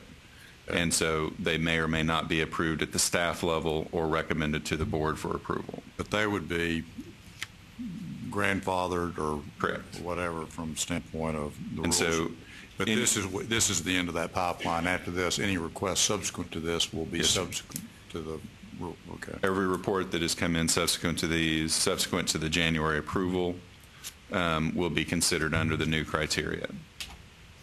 But you don't expect to receive any that don't meet the criteria, do you? Yes, ma'am, we do, because there are exceptions to the criteria under the original rule. Okay. And then there are ways to get to present a plan to meet yes, the criteria good, that would allow institutions that did not meet the 6-year graduation rate and 1 criteria to still submit applications. You know, I think that the 6-year graduation rate, it really depends so much on the demographics of the institution, and in some cases, it's just for example, at the University of Texas at El Paso, there's probably very little way to overcome the all the reasons that give them a lower graduation rate. I think that's something that, is that part of our exception to look at that? Well, and I understand the point you're making, and I think one of the challenges that we face is that if you look at the demographics of an institution that has very similar ties, actually has a higher Hispanic and a higher low socioeconomic rating or percentage of their population at UT Pan American. UT Pan American has a much higher graduation rate, even though they do have, based upon the demographic criteria, a more diverse population or a more challenged population. And so that is part of the criteria, and that was part of the discussion that we had when we were looking at what criteria should be used or could be used. And so that was also why some of the additional undergraduate success measures were added by the board task force. Any other comments? Excuse me for not remembering that this came before this. No, that was our fault. This was added afterwards. I'm sorry. Well, we added this in. Madam Chair, can I ask? Yeah. I'm sorry. No, go ahead. I have a specific question on the agenda item too. Getting back to the Doctor of Education request for Sam Houston State, the coordinating board staff has worked significantly with the institution and appreciates all of the back and forth discussions that we've had in trying to meet the goal that the commissioner has set of establishing programs that are going to benefit the folks that are both administering and advising students in developmental education programs. And I think that Sam Houston's efforts have brought us a program that will provide opportunities for these administrators and educators to get their doctoral degree in the field at a distance, which after the previous discussion I think ties in very nicely, because we are providing access beyond just the region around Sam Houston for educators, and hopefully that will have a positive benefit on the outcome of the folks in need of developmental education. And so the staff does recommend approval of this program. Thank you, McGregor. It must be challenging to hire faculty members when there's only one other PhD program in the country. Yes, it is. But there are lots of related types of programs. I mean, for example, we had our site visit with 3 very notable experts in the field of developmental education. So there are certainly avenues where we can recruit highly qualified faculty for this program. The only other comment I was going to, it's interesting because you have a EDD following this at Texas State, San Marcos, and I think theirs is going to be more of a hybrid format than a pure online format, I think. And I'm not so concerned about the delivery format, but just it's, talking about Lynn's question, it's just, you know, the challenge has been what are the best practices that we can identify for good developmental education, because we obviously have not figured that out at a statewide level. And so I'm going to be really curious to watch these 2 programs in terms of the quality of the results that we get, because these are probably most likely be educators, obviously, who will be getting these degrees.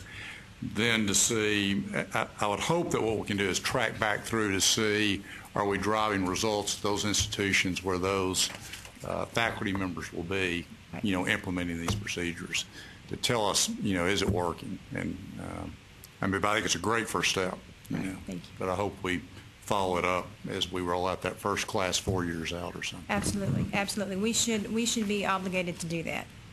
Well, and, you know, just to piggyback on that, we did get one of the 2 financial successes that the coordinating board budget achieved was to continue the pilot programs in developmental education. And so hopefully that will provide some results and some raw materials that will be the curriculum, or will be the laboratory, if you will, for these new doctorate of education candidates. Mr. Helgenfeld, I'm glad you brought that up, because we do hope to work with both this program and the program at Sam Houston State, at Texas State, if they're approved, in our various developmental ed projects, and provide research opportunities and opportunity for them to help provide guidance in the future. Good. Yeah, I'm glad to hear it. However, speaking of finances, And this is a question that applies to all of the submitted degree programs, not just picking on Sam Houston State. But some of the degrees are more formula funding dependent than others. And we have our usual footnote about the anticipated level of formula funding as a projection. It represents the ideal state funding scenario derived using current state funding amounts and the institution's projected enrollment. So did we adjust the ideal to the less than ideal results from the actual session? We have not had time to adjust to the actual after session numbers, no. So of this nearly 950,000 and the example of this, can you ballpark what you think that adjusted amount will be? I realize that we're just looking at one biennium, but looking at the enrollment growth. So we're looking at the enrollment growth. They were expecting 948,000. It went from 62.19 down to 52. So that's less than a sixth. 16%. So about 16% of this would be at risk. Okay. Which, if I'm guesstimating correctly, they would still have sufficient money to run the program even after taking that out, because they'd overestimated their costs were under their expenses by about 300,000. Right. So, yeah, that would only. And we actually have a new tool that's going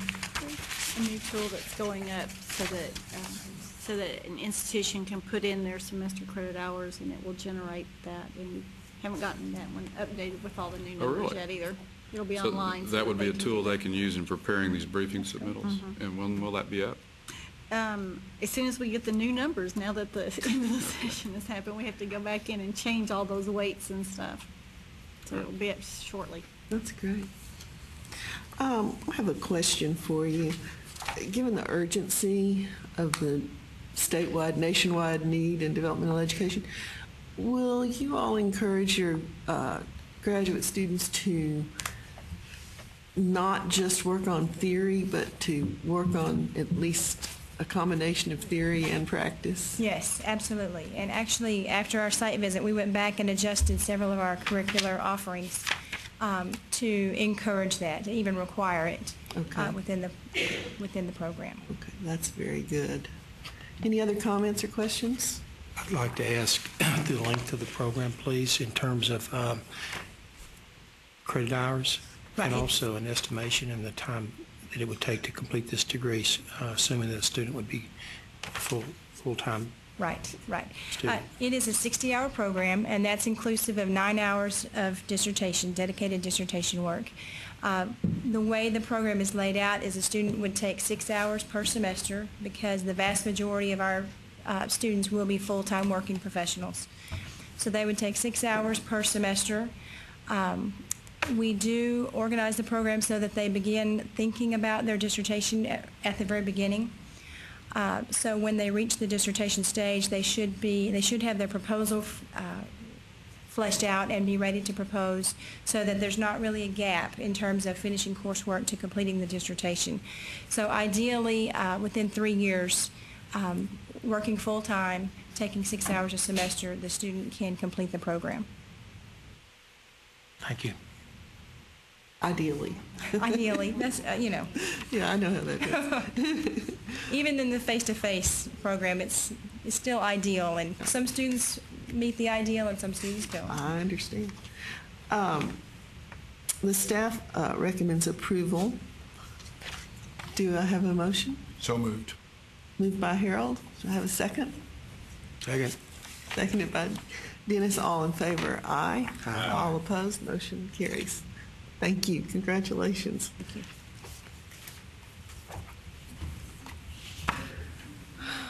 Agenda item 4E2 is consideration of adopting the staff recommendation to the committee relating to a request from Texas State University San Marcos for Doctor of Philosophy and Doctor of Education degrees with a major in developmental education. McGregor? Thank you. Texas State University is also proposing a Doctor of Education in Developmental Education, but is also proposing the PhD, the Doctor of Philosophy, to focus on research oriented toward improving developmental education. The combination of the two programs gives them the option of reaching out to both practitioners as well as building the next generation of educators for those practitioners. This would be, the PhD would obviously be the research focus for those looking to continue on in higher education and teaching in higher education and developing the programs for this developmental education. The EDD will be for the practitioners working on the individual campuses and working to improve the student learning outcomes for students in developmental education. The program underwent a significant site review with some very high-level experts in the field in the same way as at Sam Houston. Their program has put together a significant proposal for bringing in PhD students of high quality and providing support and funding for those students, and was able to put together a strong response to the questions raised by the site review team. I know that there are a number of individuals from the College of Education and from Texas State, Perry Moore, the provost, and Stan Carpenter, the dean of education, who has actually known me longer than anybody else in the room, I think. So you can feel sorry for him at the time because he was at A&M. But in any case, the staff does recommend approval for the new programs at Texas State University. Thank you, McGregor. Any comments or questions? Do I have a motion? So moved. Moved by Dennis, second by Whit. All in favor, aye. Aye. All opposed, motion carries. Thank you. Thank you. Agenda item 4E3 is consideration of adopting the staff recommendation to the committee relating to a request from the University of Texas at El Paso for a Doctor of Philosophy degree with a major in ecology and evolutionary biology. McGregor? Thank you, Madam Chair. The University of Texas at El Paso is proposing their PhD in ecology and evolutionary biology with a focus on the Chihuahuan Desert as well as an Arctic research station. They are looking at trying to provide the strength to the program through the diversification of experience that the students would have the opportunity to obtain through it. One of the issues that was raised in the site review by the external experts was whether or not this would provide too narrow of a program focus for the students to, when they move out into the field and are looking for employment in other higher education institutions. And the institution, I believe, has provided an explanation that by looking at the analysis that the students are able to do within those two small ecological areas, it is able to be expanded upon to multiple other ecological regions of the world as well. The program is one that we believe has the opportunity to move forward and to provide expert analysis and training for new academicians and researchers. It does provide a significant level of focus for the science-based programs in the College of Science, and does provide strong funding for the students, the graduate students, which is one of the key focuses that we look at, and that they are trying to put significant resources into attracting the highest quality students. The staff does recommend approval of the program and moving forward for the institution. Thank you. Any comments or questions? Do I have a motion? So moved. Moved by Harold, second by somebody? Second. Dennis? Can I ask a question for you, Any further discussion? though? Can you just talk a little bit, and I've read this, but a little bit more from a demand standpoint, and walk me through that. Basically, this is an area where they're looking at trying to improve for the discipline of biology, and they are going back and looking at the way that the regions, the ecological regions, impact the evolution of different species. And so it's an evolving, pardon the expression, program that is gaining steam across the country. They are looking at from a variety of different employment opportunities, both in academia and in other research-based institutions that show Nature.com, they had a variety of different entities that were expressing interest for positions in this type of field. So in terms of the demand, I think a large portion of it will be in academia, but it will also be in some of the environmental and environmental impact study research and those type of things to see how changes in the environment can have an impact on the biological specimens in the region as well. So that's about as far as I can go without getting beyond my knowledge. And I've got. I will certainly defer to you. You sure understand it better than I do. But you know, I just want to make sure, and I think we have by putting our criteria in place. Really looking hard at going forward in the PhD programs, because you know this is one where obviously the revenues far exceed. I mean, you know, it's going to be over 5 years generate $700,000-800,000 in net revenue for the university, which I think is outstanding, assuming, again, Fred's comment on the formula funding. But, you know, I just really want us to understand how does this impact and translate back into the workforce. And I know a lot of these do come back into academia, but then where does that push out later on? And y'all stated a lot harder than I have, and I defer to you guys. But just, I really want us going forward to really take a hard look at that. I think we do. But yes, sir. I think that this, correct me if I'm completely wrong, but it seems like this is one of those areas where graduate education is catching up with undergraduate education. I know that the evolutionary biology is of huge interest to these young scientists, and there aren't very many of these programs that they can go to, particularly the ones who might want to teach in these programs. So you can tell I know somebody who has a PhD in evolutionary biology, but I don't understand it either. But I do know that I think there's a demand for it among the young scientists. Well, and the programs in Texas at UT Austin and U of H had quite a few applicants, more than they had availability, which indicates strong student demand. And so, I mean, I think there is at least enough to indicate that there is sufficient need for the program. It's always one of the challenges when it is an evolving program, in that you can't use some of the labor and department statistics to really look at it. You're more caught on more subjective measurements to evaluate whether or not there is sufficient need for this type of program. And that's kind of where we went to when we invited in the external reviewers, was to also give us some additional background and information on that, and to whether or not there was sufficient need in the marketplace. And that was also one of the statements that they made, was that they felt like there were opportunities for students who graduated from this particular program to be competitive in the marketplace for employers. thank you. Just a little more anecdotal reassurance.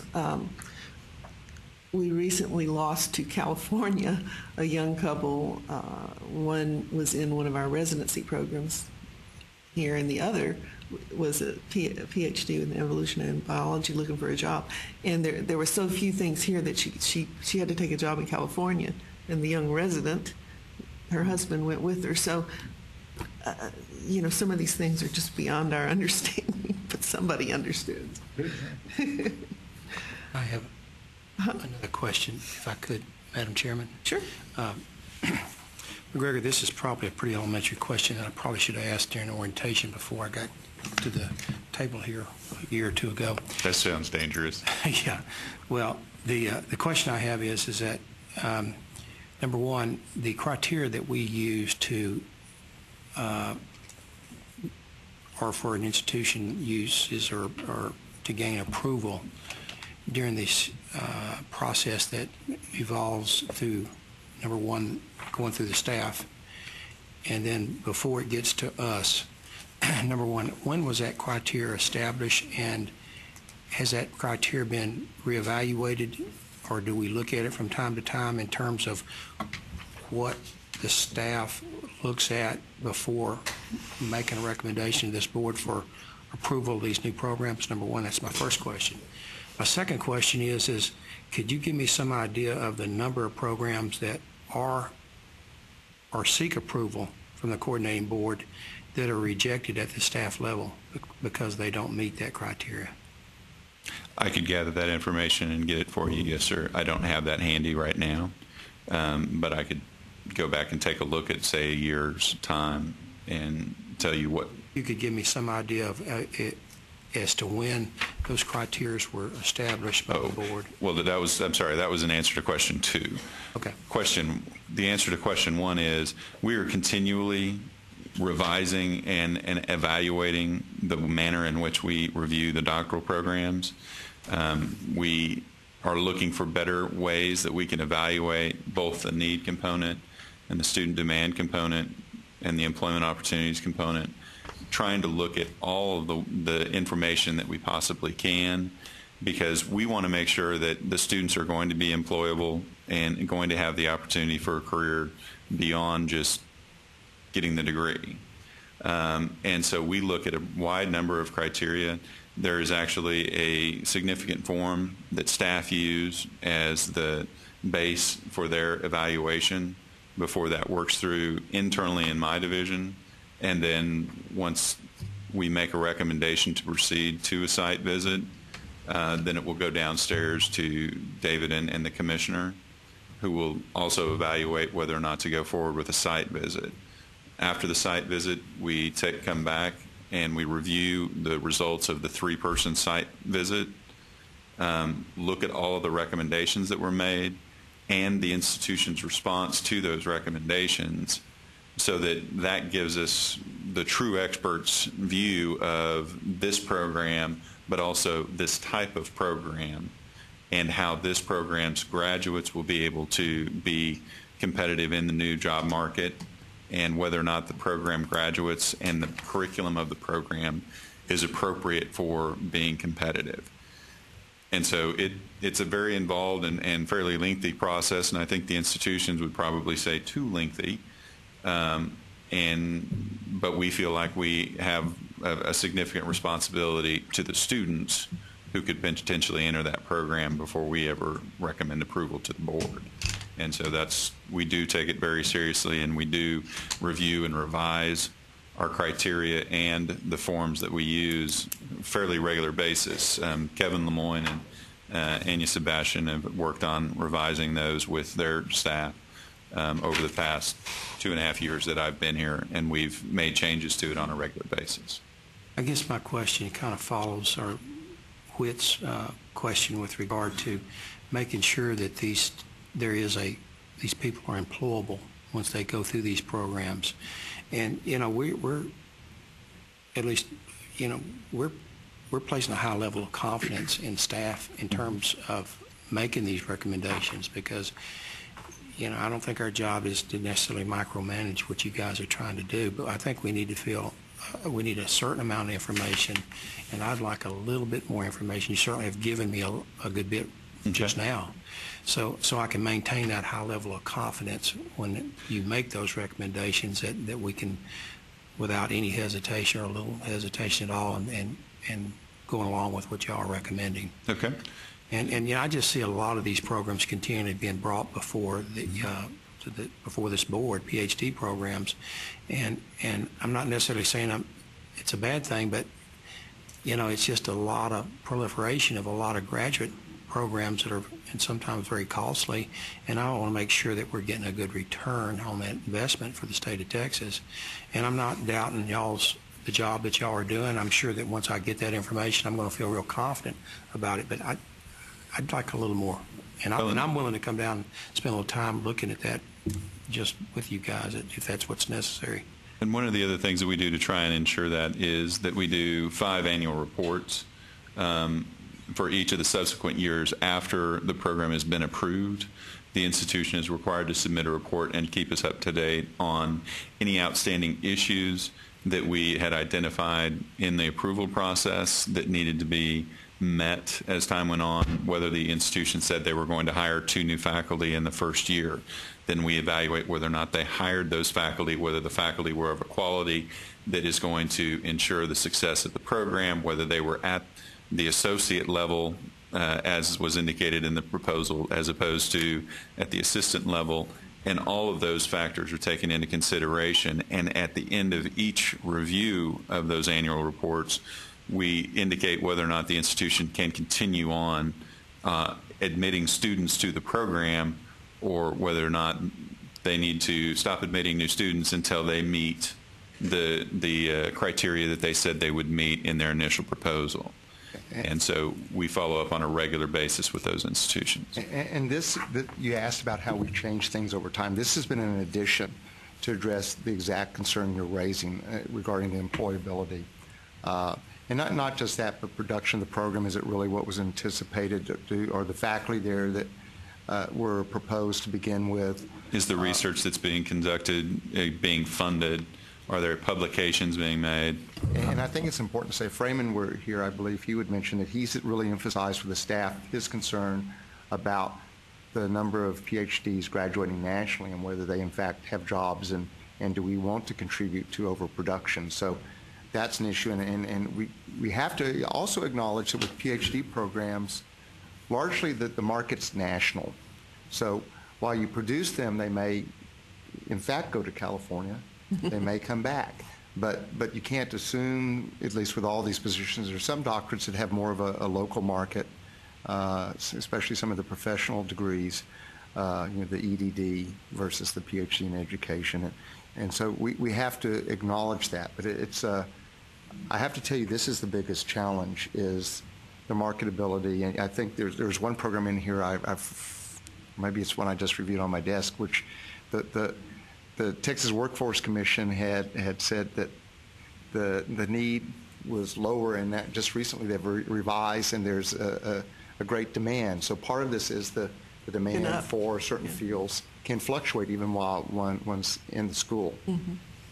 Dennis, I think something that we used to do, and I'm not sure why we stopped doing it, but we used to every once in a while get a pipeline sheet to see what was in the pipeline, and so you get a sense of the huge amount of work the staff is doing, and that many programs are keeping going in the developmental and working process, and we just get a few of them here.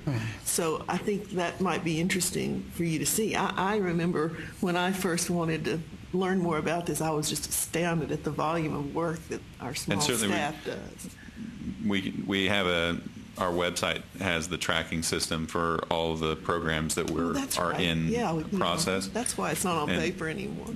So that's certainly available, and we can print that as you'd like. Give me a chance to review that on the website, sure. And if I'm not satisfied with the information I get off of there, then I'll get back with you, because if that's available, I can certainly go get it. It's interesting. I do think it's important to add, and there's another element, and I think this particular program fits in terms of is there research potentially critical to the state or the area? And the particular work of this program is of relevance to the state, given that region of the state and the nature of the physical environment and some other things. So there is some local potential that you don't always have with a program, unless it's in some cases directly connected to the development of industry in the area. Yeah, and this could be an excellence effort. Madam Chairman, could I follow up with just one or two more questions? One, I'm particularly concerned about making sure that once these programs are approved and as they're implemented, that we have some measures of assuring that the quality of those programs are maintained.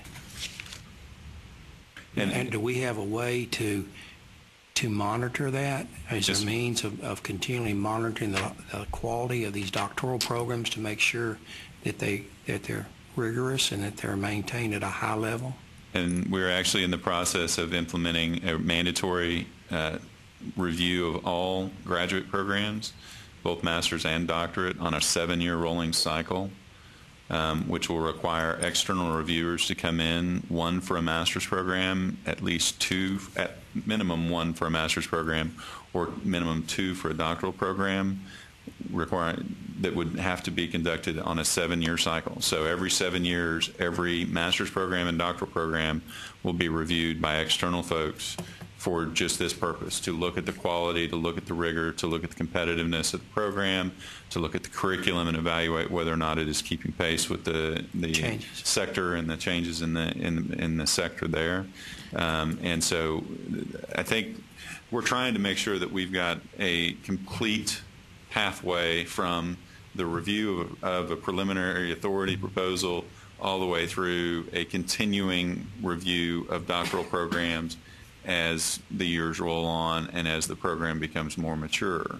And so I think between the review at the front side, the 5 annual reviews in the first 5 years, and then beginning with the 7-year cycle of reviews with external reviewers, I think that we are getting to the point where institutions do have a comprehensive, regular review for their programs, which I think can only serve to help us in the long term. And the annual or the regular reviews of doctoral programs, some institutions already had that. They may review their programs on a 5-year cycle. And a lot of institutions that have doctoral programs did not have regular reviews or did not have regular reviews that included external reviewers.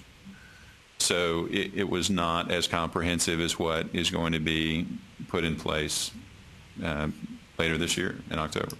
SACS will be reviewing this every 10 years, right? And how SACS is not degree program specific. They look at the institution as a whole. And so while they will look at the faculty credentials at a very high level, they will not be looking at is the program developing grants? Are the graduate students being paid at appropriate levels? Are the faculty publishing well? Are the graduates getting employed? That may actually become more of a SACS issue as time rolls on with various Department of Education regulations. But it is more of a function of departmental or programmatic accreditors like ABET for engineering or those type of things, although few of them accredit at the doctoral level. Thank you, Madam Chairman. Thank you. We have a motion and a second. All in favor? Aye. Aye. All opposed? Motion carries. Thank you.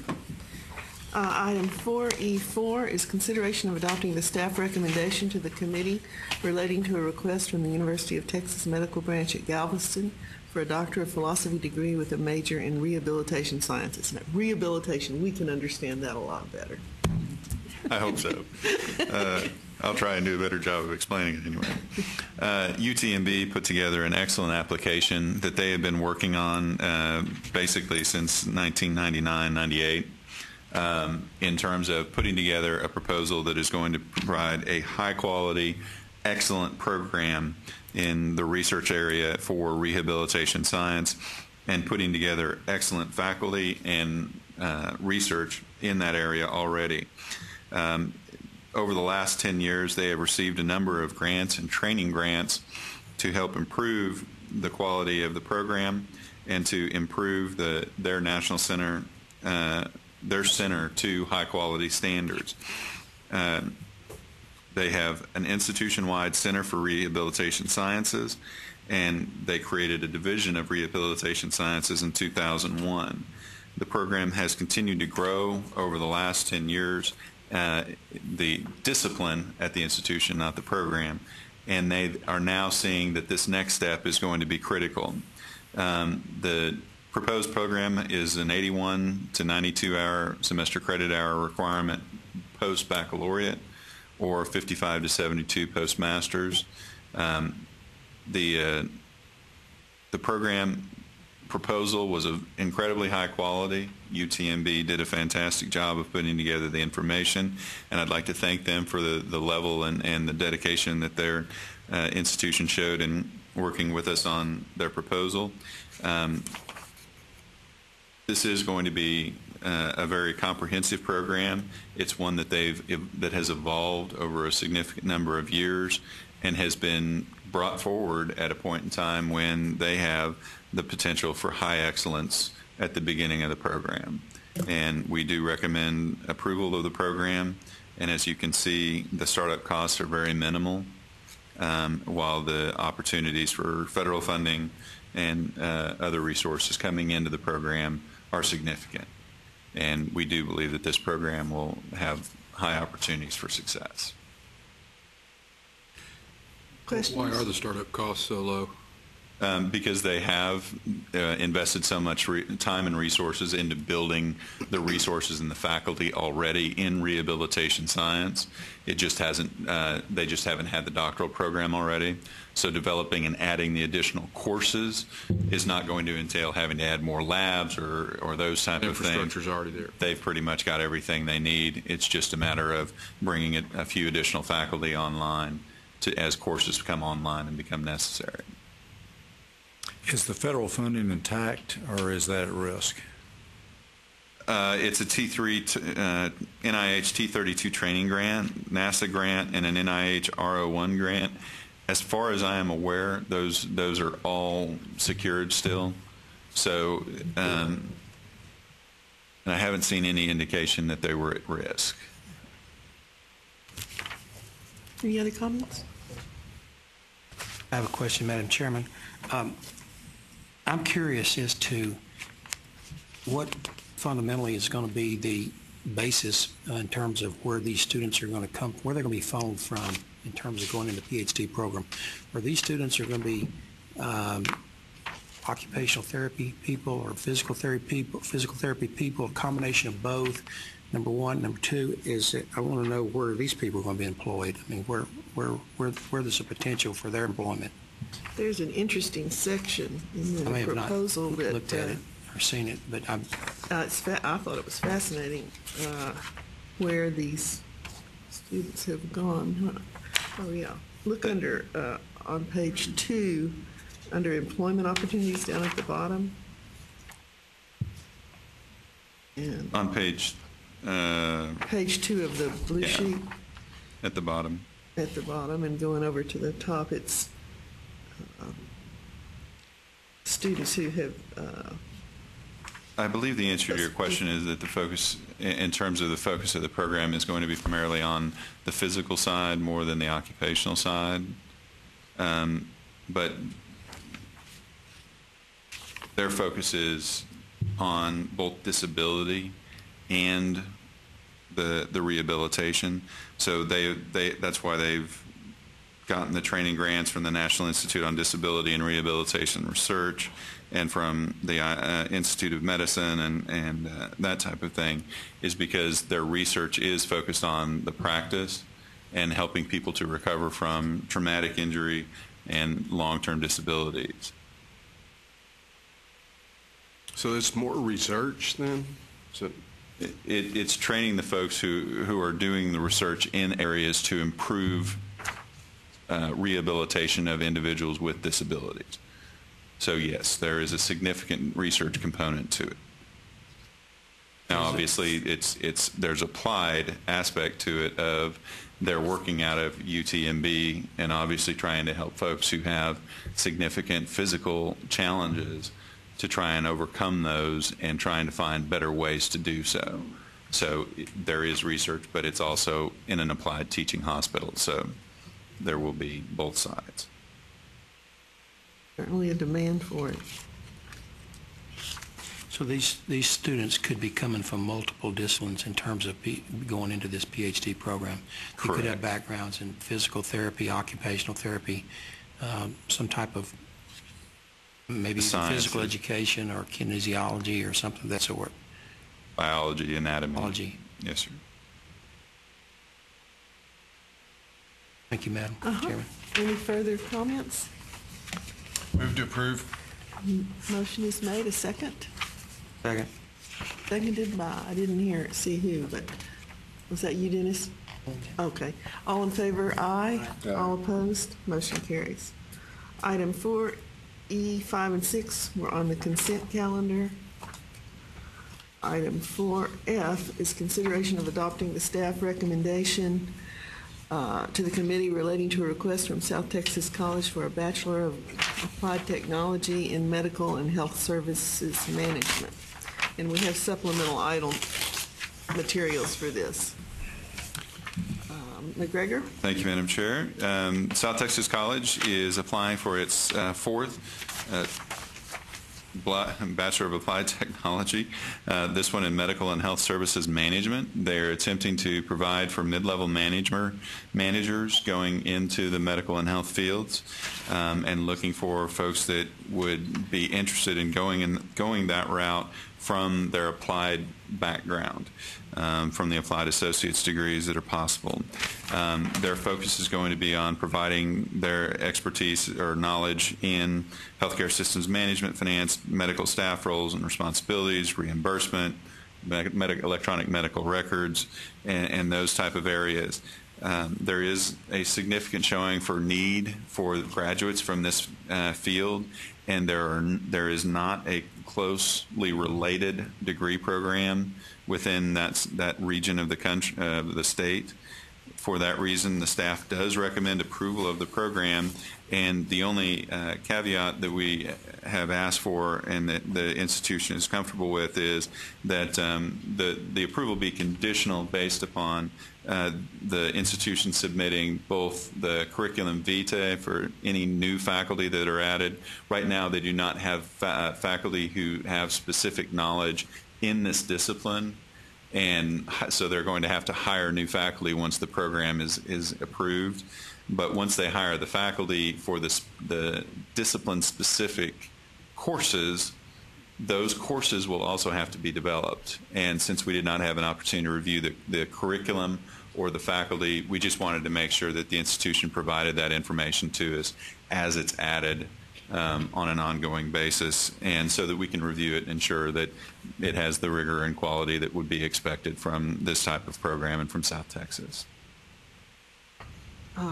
So are you ready to give this to us for a vote? Yes, ma'am. And we do recommend approval of the program for the Bachelor of Applied Technology in Medical and Health Services Management. Okay, great. I see Dr. Reed is out there in the audience. Hello. I wanted to recommend, it seems the appropriate place to do it, that everyone pick up a copy of the current Newsweek, which has former President Clinton on the cover. And inside, he recommends 14 things to do to create jobs and save the economy. And one of them, number 11, is all about community colleges and what a huge load they have in this jobs effort. And he asked the question and says, we have to figure this out. He doesn't have really a recommendation except we got to figure this out. Why we aren't graduating enough students from community colleges with the skills that the market needs, and are there not the right programs at the community colleges? It was fascinating to me to see him thinking about these things that we've been thinking about. And I don't know, Dr. Reed, I think maybe you ought to call him up or write him a letter, and he could be a hugely helpful spokesman for having more understanding more fully the role of community colleges in this huge change that's going on in our population and in our economy. Did you have any comment?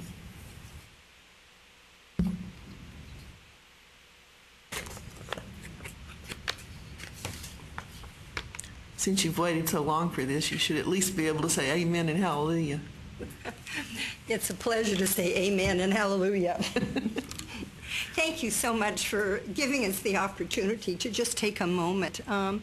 Building on what Chair Phillips commented about former President Clinton's comments about trying to get the right sync between the skill sets employers are desiring and the skill sets we produce in our graduates. We took the liberty in preparing for this program review to work with our community, and we wanted to make sure that we had a complete synchronization between the needs of our employers, how we developed our program, the courses, the content of the courses, how we measured the learning outcomes, and we involved our community to a great extent. And I will let Mr. Mejia share this with you, but In developing this program, just to give you a sense of how involved our community was, we have support here from our 2 congressmen, our 3 state senators, our 5 House members, 18 mayors, 11 economic development corporations, 8 medical facilities in the Valley, and 6 regional workforce development partners. So that simply is an indication of the overwhelming need and support. And for your amusement, in the document, we have a brief write-up on the rationale for the program, the kind of jobs, and what's probably of a great interest to you is a summary of the successes for our existing baccalaureate programs. To date, we will have prepared 364 graduates in our 2 current baccalaureate programs.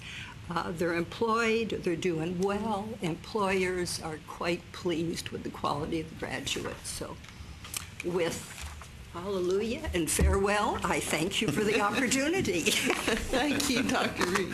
Does anyone have questions for Dr. Reed? Genuine appreciation to Assistant Commissioner Stevenson and Dr. Davis for all the support through this.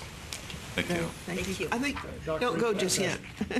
Yes. One question is, there's obviously great demand down there. I mean, as you look at the head count numbers and exponential growth, from year one.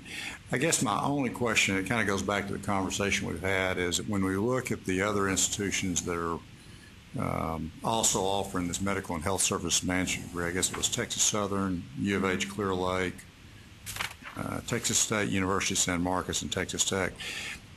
Is this a degree that can be delivered through distance learning, or does it require hybrid or in class? I mean, did y'all look at alternative delivery systems from the institutions in those states, or is this a degree that does not lend itself to that? Well, at this point, the plan is to offer the program face-to-face instruction. Expanding into hybrid and eventually into online distance learning is certainly an option for us, but we certainly want to begin with face-to-face instruction. But I guess are these other 4 programs, McGregor, that are in the state, are they all face-to-face, or have they been delivered through alternative delivery methodologies? In other words, if a student down there in your area wanted to get this, could they get it through online delivery system and get a Texas State University San Marcos degree? I don't believe any of them are online, but Dr. Davis may have an answer.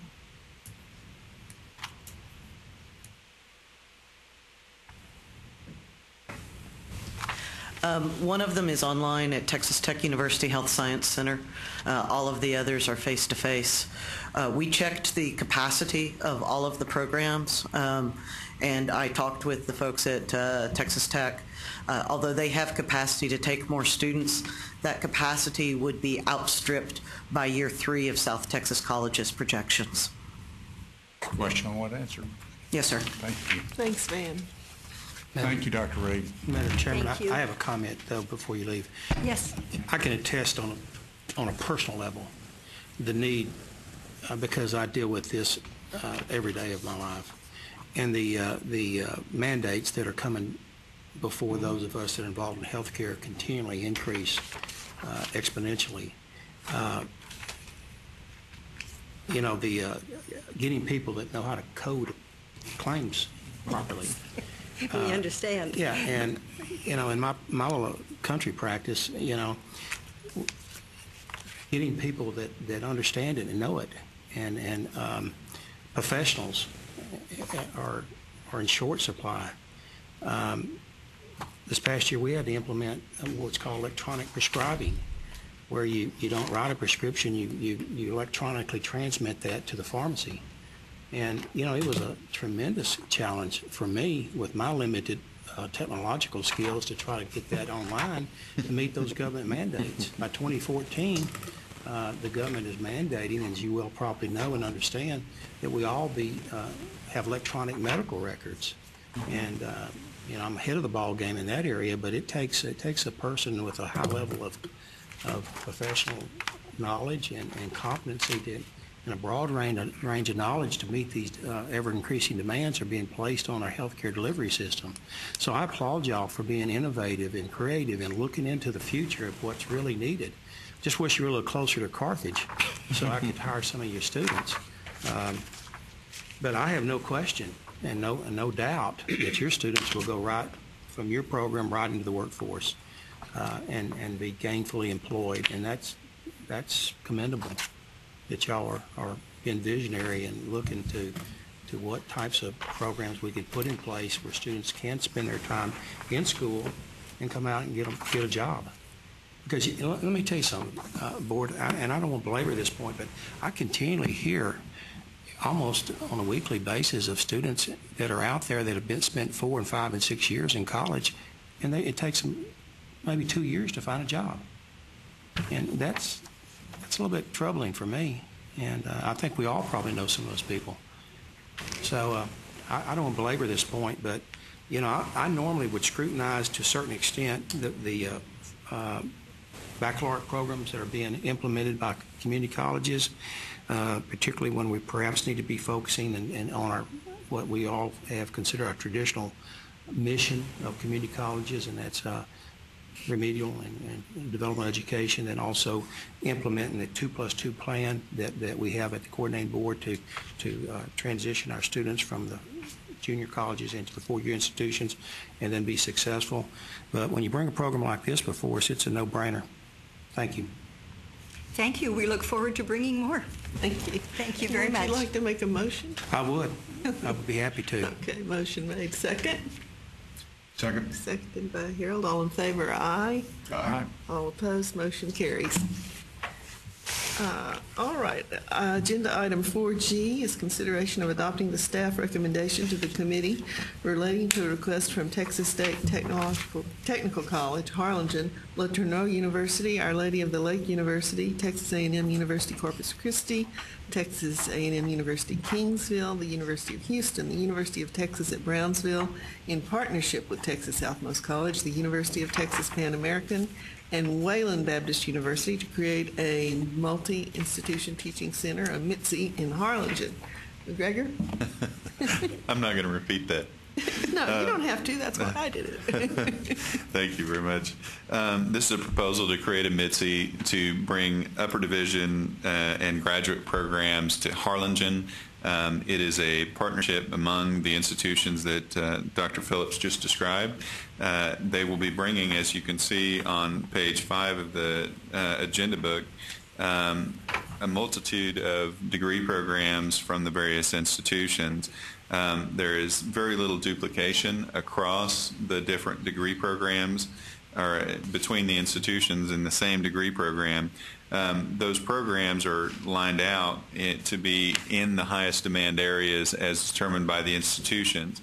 Dr. Maldonado from TSTC Harlingen has been working to bring this MITSE together for quite some time now. This is an opportunity for that community to get access to direct degree programs in their community. There are institutions 30 miles one way and about 70, I believe, the other way that are also participating in the MITSE. And so they are bringing their degree programs from Pan American and from Brownsville to this location so that people from the Harlingen community and the surrounding areas won't have to travel all the way to one of the other institutions, but will be able to get all of the courses necessary for those degrees in that one location.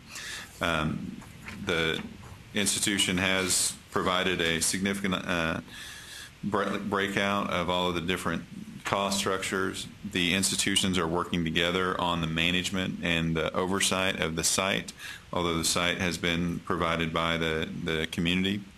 I know that Dr. Maldonado is here, and there may be some of the other partners here as well if there are further questions, but at this point in time, the staff does recommend approval of the programs and the offerings at the Multi-Institution Teaching Center. Thanks, McGregor. What a lot of work putting this together. Any comments or discussion? Mr. Chairman. Yes. McGregor, how many of these multi-institutional teaching centers are there? I believe we have 12, according to the numbers I've just flashed. How does this proposal compare? It's very much larger than the majority of the multi-institution teaching centers. It has a larger number of partners. It has a larger number of programs starting out than most of the MITSEs we've seen, and it also has a much higher number of private institutions that are involved than we've seen in some of our other MITSEs. Typically, you'll see mostly the public institutions involved, but it certainly appears as though they've given it a lot of thought and they've worked out the differences so that multiple institutions aren't teaching the same degree programs, or if they are, that they're not teaching the same specialization in the degree program, or that they're teaching at different times or in different ways. For the MBA, there may be multiple institutions that would offer an MBA, but one may be an executive MBA, whereas one may be a more traditional MBA. So the differences that are present between the institutions gives more opportunities to students.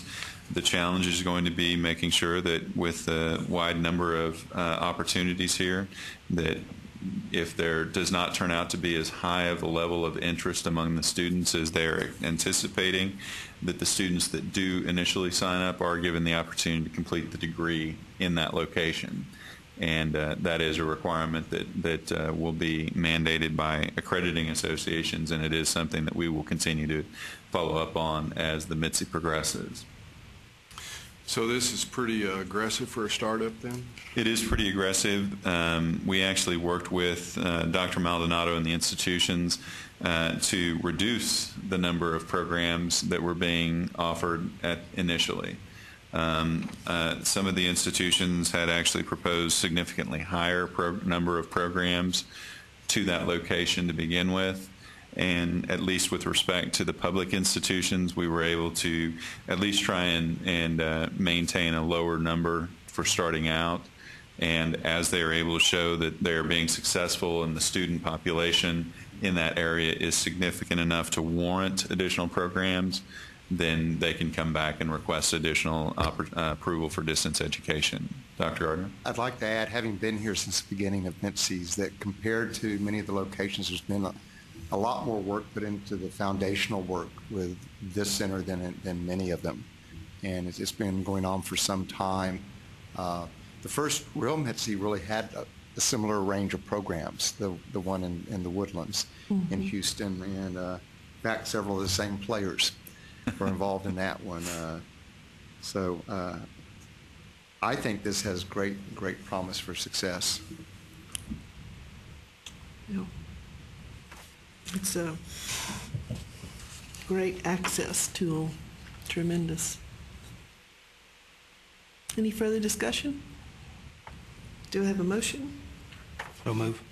Moved by Dennis, second. Second. Seconded by Whit. All in favor? Aye. Aye. All opposed?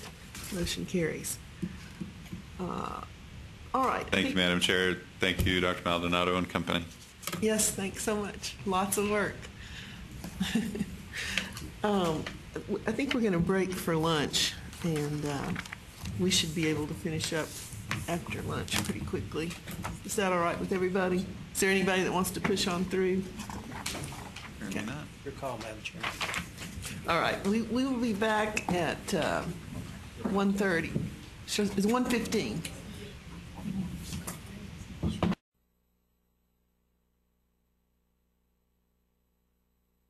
Meeting with agenda item 4I is on the consent calendar, and agenda item J bears little discussion, but McGregor, I'll let you say whatever you want to about it. Thank you, Madam Chair. I would just say that the Department of Education has taken some actions to identify specific things in the regional accreditors' recent actions that they have found objectionable, And so they are seeming to take a much harder look not only at the national accreditors, as we've discussed previously, but are also reviewing decisions of the regional accreditors.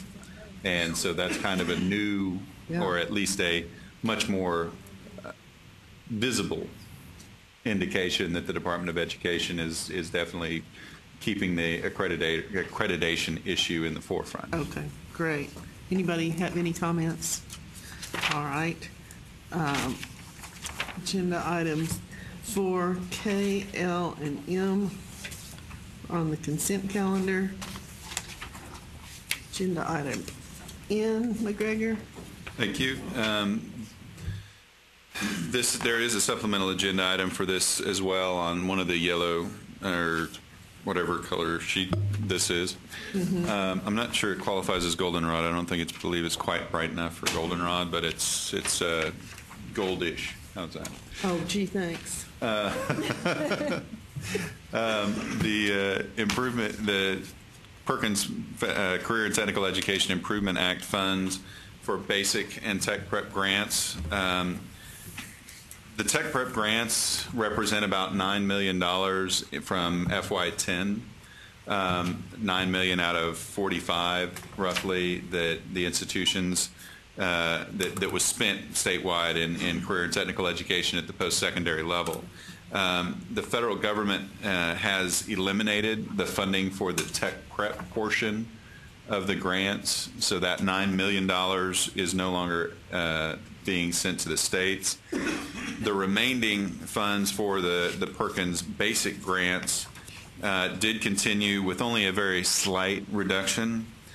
However, what we have done is with the leadership grants, which was one of the other items, rather than spending, we had 29 applications for 20 and then reviewed 22 formal proposals, and out of the final approvals that we're recommending a little over $1.3 million out of $2.3 million potentially to be expended on leadership grants.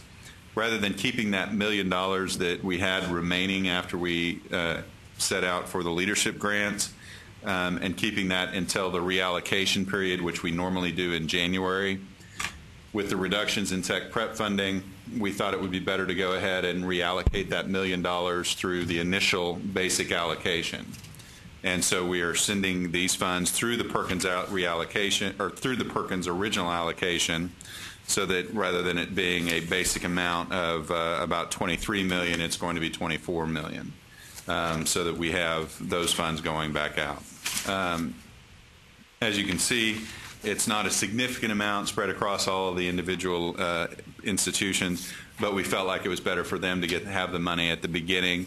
They've gone through and will be amending their applications for the basic grants, and then we'll go ahead and allocate these out. But I wanted to make sure you all kind of had a feel for what's happened at the national level with the elimination of tech prep. The basic grants can be used to support tech prep efforts, and the tech prep consortia are in existence at this point in time. There are 26 of them. Some of them may continue even without the federal funding. There is state authorization for them that they could continue if they so chose, but the federal funding will be gone. And so that's the biggest challenge for them, is finding alternative fund sources, and some of them have been successful in having alternative funding mechanisms in place or ready to go. So with that, there's no action required on this one, but just wanted you all to have an update of where we are. Where would that other supplemental, or I guess substitute funding come from? A lot of it was coming from their local communities, from workforce development boards, I think, was one of the sources. They also were looking at funding from chambers of commerce and that type of thing, and from P16 councils, because there was a number of items. Sorry.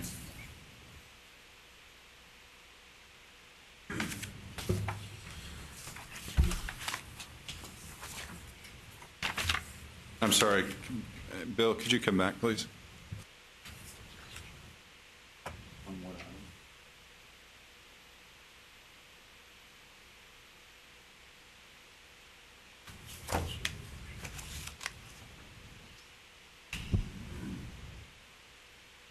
It's on the consent.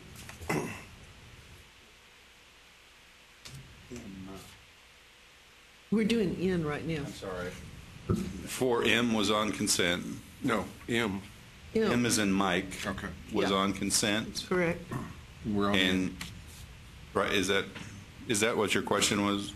Yeah. Okay. So for N is, we don't have to have anything happen? Right. Okay. Thank you. Any further Okay. Sorry, we comments just or- wanted to make sure, I wanted to make sure I wasn't throwing y'all off. Any So anyway, comments or there- questions? yeah. Sorry. Nope. Okay, thanks, McGregor. Items 4O and 4P were on the consent calendar. And is this proposed rule under item Q1, is it deferred?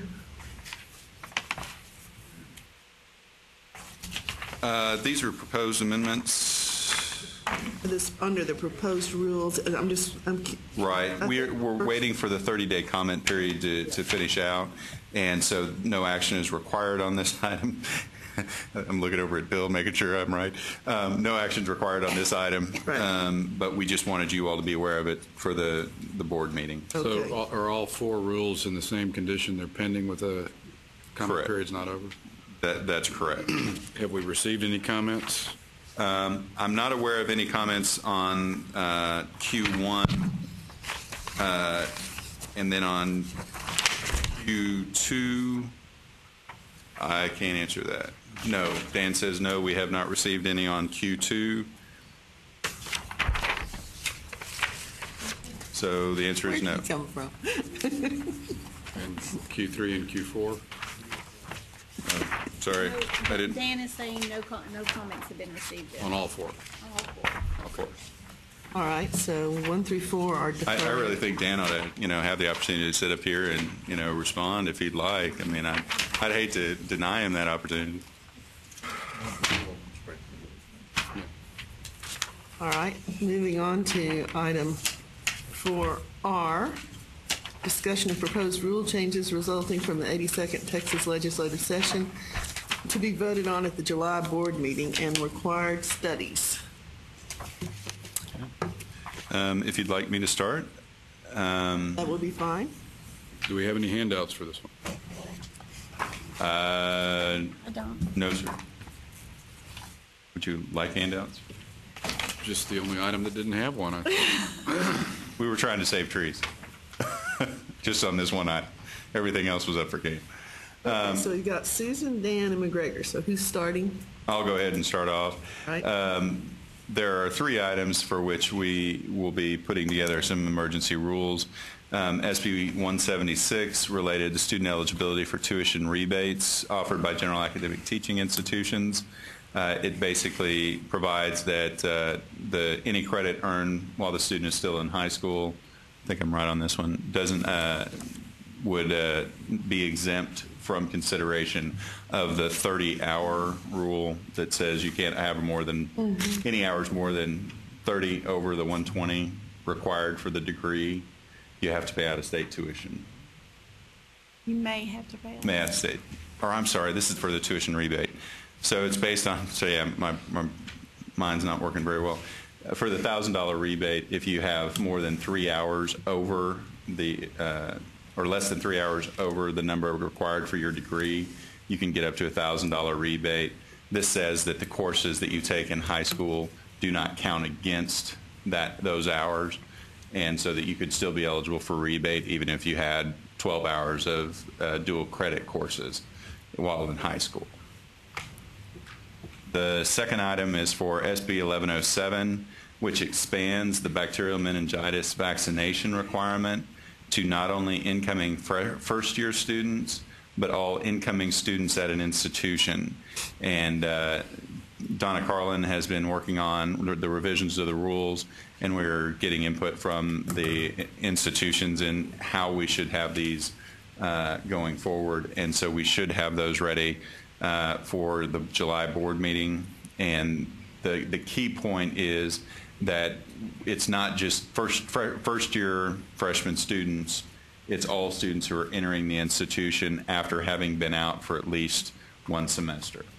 So if you haven't had a bacterial meningitis shot and you're starting back into one of our public and or private institutions, they will be required to have a bacterial meningitis vaccination or a booster shot. And then the final item for emergency is SB 1272, which relates to the formula funding for distance education, and this is actually going to be coming out of Susan's area, but relates to allowing the institution to receive formula funding for students taking distance education courses, even if they are residents of Arkansas, I think. It's only for Texas A&M, Texarkana. Correct, and so it's very limited in scope. It lists the 3 counties in Arkansas, contiguous counties. And so if you are distant right now, you don't get formula funding if you're a distance ed student out of state, and this would allow those students, A&M, Texarkana, to get funding for those students. Just for those 3 counties? Just for those 3 counties. That's really thoughty of them. I'm amazed at that. Well, they have a large number of students who are taking distance education courses, so they don't want to risk losing that. Yeah, for them, they feel like they have a large number of students. Sorry. HB 2908 does require that we conduct a study on the number of graduate medical education positions in Texas and the relationship between that number and the number of medical school graduates. And so we will be having to conduct that study. That is one that, especially considering that we did see a significant reduction in the funding for residency positions at the state level, and also some reductions at the federal level, will be very important, we feel, going forward to try and make a case that we need to ensure that we are funding the residency positions to ensure that we have a continuing pipeline for new physicians in Texas. Those are the primary ones that require either immediate action or a study. There's also a study for the establishment of a dental school at the Texas Tech Health Science Center, and basically doing one of the needs assessments for dental education in Texas and whether or not they are sufficient. Those are the primary ones that I'll run through for you now. And then if we have SB 5, which was just signed, actually is going to make a change to our facilities approval process.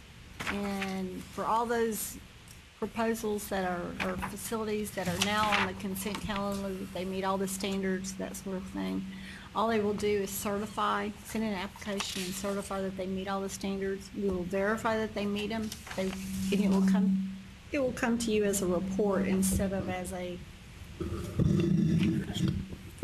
turn it upside down. So those will be on a report to you, so you can at least see what they are. But the coordinating board is taken out of the approval process for those if they meet all the standards. There is another item in SB 5, and it's also in HB 17. That's meeting all. They have to meet all. They have to meet all the standards. Excuse me, Susan, how are you going to certify that they do? They have to submit the project with saying that they submit it, and we will review it to verify that they meet all those standards. Okay. Oh, 1179 and SB 5 both require, SB 5 requires the coordinating board specifically to review all of our reporting requirements. HB 1179 or 1179, one of the HBs, requires all state agencies to review all the reporting requirements for institutions. So as we go through that process, there may or may not be additional rule changes that come forward. So review them and then what? Either eliminate them, or the board will be asked to put your stamp of approval. Yes, we do want to continue to collect this information. So you'll be seeing a lot of rules come back for reapproval, that sort of thing. Okay. Review and reapproval. So this is all state agencies reporting requirements of institutions of higher learning? One of them is all state agencies of all reporting requirements. SB 5 is coordinating board of higher education. Specific. Oh, so 1179 But they actually duplicate. Yeah, SB 5 requirement is a subset of HB 11. But HB 1179 is all reporting requirements of anybody, anywhere. State agencies of anybody. Then we also have, and I think you were literally going to mention HB 9. It includes a reporting requirement, and we have a report that it will be due in September to the Oversight Committee. What is the actual name of that? Higher Education Oversight. Governance and Excellence Oversight Committee. And we have a preliminary report due basically on best practices for student access and success, and another one on higher education governance and administration. And then TSTC, the study we did last time looking at their return on investment value. Now we're funding their new funding methodology. And this time we're to determine how we can implement that, which TSTC gets a separate pot of money that goes to the system and can actually be allocated any way the system decides to, but we're going to make a suggestion on how they can allocate it using their methodology. All right. Dan, are you Act 3? I'm the third act, as it were. Of course, I'm an engineer, so I don't know what a third act play actually reads like, but it should be exciting. Mm-hmm. I'll call Jane to come up and do the tap dance. We have about 11 bills that were passed that are going to generate rule changes for July, and I'll go through the highlights because there's a lot of them. A lot of these I'm assuming that Linda might go into in the legislative update, possibly. Okay, so I'll hang around if there's any other questions that come up. We also have a list that we'll get to you before y'all adjourn so that you can take it home and look more closely. Madam Chair, do you want to go through each one individually? Do you want me to hit the highlights? I'd go for highlights. It's going to be scintillating, isn't it? Ma'am? As long as it's scintillating, we want it. Sure. Highlights, HB 2910 creates, part of HB 2910 creates the TSTEM, Texas Science, Technology, Engineering, Mathematics Challenge Scholarship Program.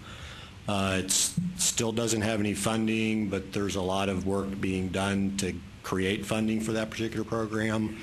The draft of the rules is on my desk currently. It's a fairly cumbersome program in implementations. We want to get the rules right when we do the rules.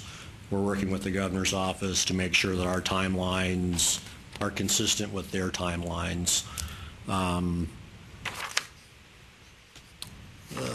Texas Armed Services Scholarship Program, it's expanding the list of available services that the scholarship recipients can participate in when they graduate. It also changes some of the awarding mechanisms so that students can get a lesser than a full award, which is tended to be a problem during its first year of execution last year. TEOG HB 3577, which is a good thing for us. This was a coordinating board initiative that allows community college students that were eligible to receive a Texas grant to receive a TEOG if there's an insufficiency of funds within the Texas grant program. Previously, a TEOG could not be awarded to an eligible Texas grant student, even though that student might not have gotten a grant, just simply because they ran out of funds. So that's a good change for us. HB 3708 essentially eliminates the eliminates zero funds, the early high school program, early high school graduation scholarship, educational aid exemption program, and the temporary assistance to needy families, TANF. We have some, essentially, it's cleanup in the rulemaking simply because there's no funds available, and it limits students' eligibility to, they stop becoming eligible on September 1st of 2011. Is that fair? Okay. SB 28, which is the priority model for Texas Grant, it's not implemented until fall of 2013, so we have a little bit of time for rules, but I just want to let you know that that's on our list of things to do.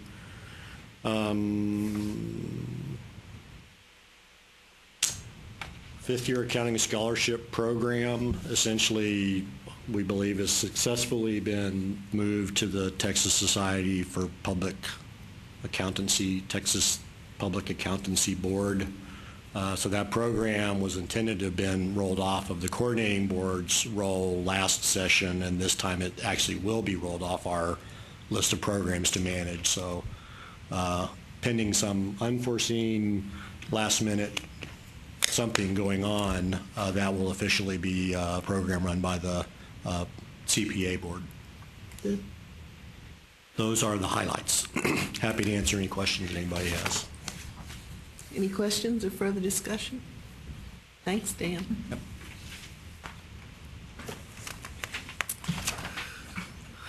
Okay, item 4S is Linda and Dawn giving us an update on the coordinating board's recommendations to the 82nd legislature. Yeah. I love your hat. Thank you. That's compliments of the College for All Texans Foundation. Good afternoon. It's great to see all of you again today. I'm going to be providing an overview of the higher education budget outcomes for the regular session, and then Dominic Chavez is going to provide you with an overview of the key legislation that passed during the session. My condolences to Fred and Harold for having to sit through this again, because they did listen to this 2 weeks ago at the College for All Texans Foundation board meeting. So thank you. Well, this session was a real challenge for the budget, as you know. We were able to work with the legislature in getting significant pieces of legislation passed during the session. So we do see it as a big win for policy, for higher education policy. But the challenges in the budget remain. But I'll be highlighting the, thank you. I'm going to be highlighting first House Bill 4, which is the supplemental appropriations bill for the current biennium, which implements reductions, budget reductions to all state agencies and institutions of higher education, as well as provides some supplemental appropriations for the 12-13 biennium.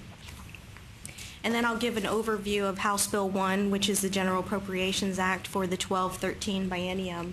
I'll highlight the funding for institutions of higher education, followed by the coordinating board's budget, and focusing in on the major student financial aid programs and some other critical programs that are really needed to help us maintain our momentum towards achieving the goals of closing the gaps by 2015.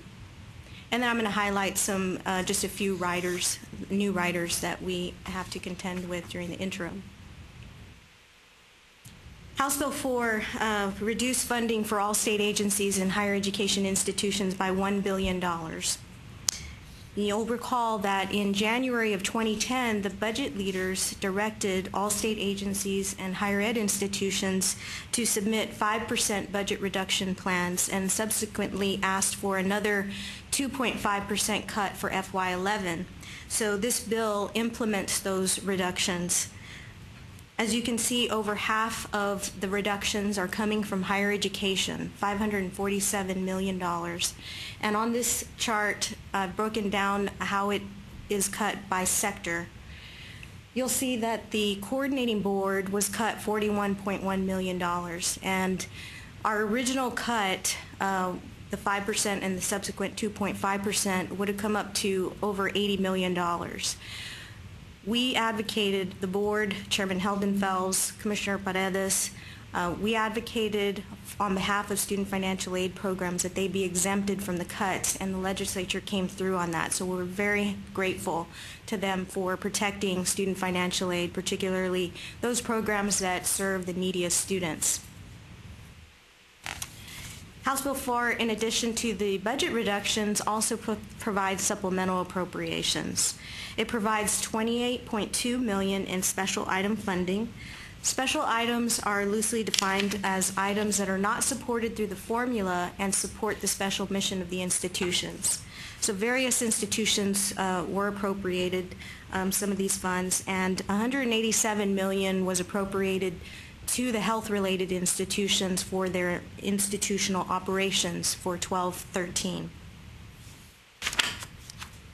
Moving on to House Bill 1, this chart shows you how state government funding is allocated through the sectors in state government for next biennium.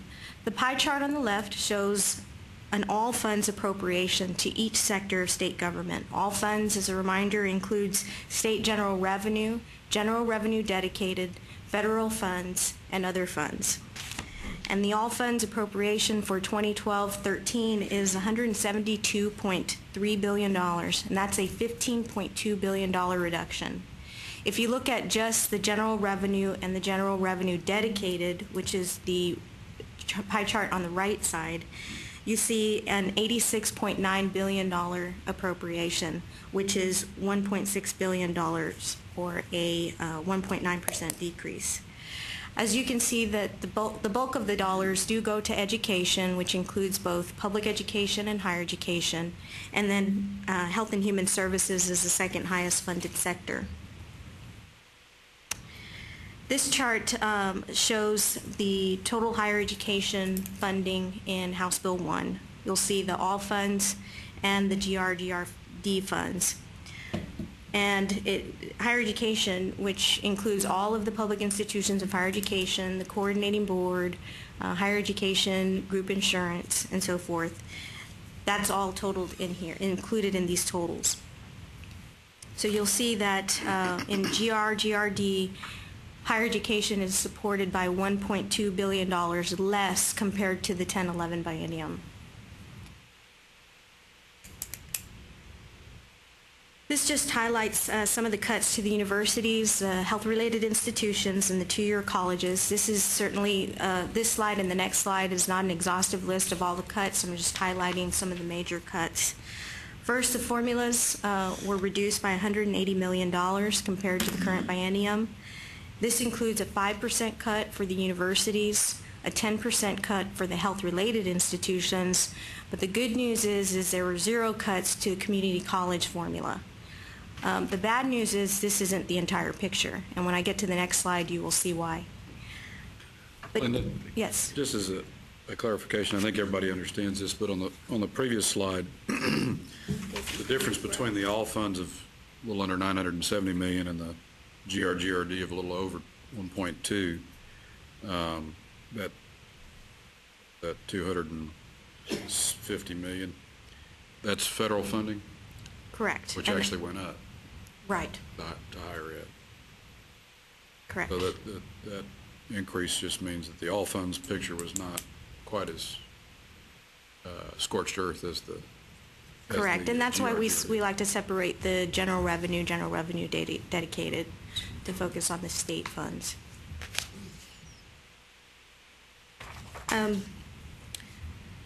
Unfortunately, there was no funding for enrollment growth. You'll recall that you made recommendations to the legislature to fund institutions at level funding plus $729 million for enrollment growth. Unfortunately, they didn't come close to that. They didn't fund it at enrollment growth at all.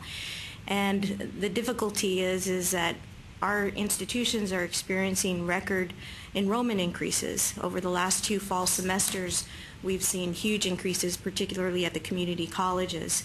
This is why Chairman Heldenfels and Commissioner Paredes were down at the Capitol in their testimonies with meetings with legislators advocating on behalf of community colleges and trying to ensure that they received sufficient funding to carry out their operations. So The good news is the 0% cut to the formulas, but the bad news is it still represents a significant cut given the enrollment increases. Yes. Sure. Has anything affected the funding for health benefits to community colleges? Yes, and I'll cover that on the next slide. The legislature did provide a hold harmless funding for the universities so that no individual university would experience a 15%, more than a 15% reduction.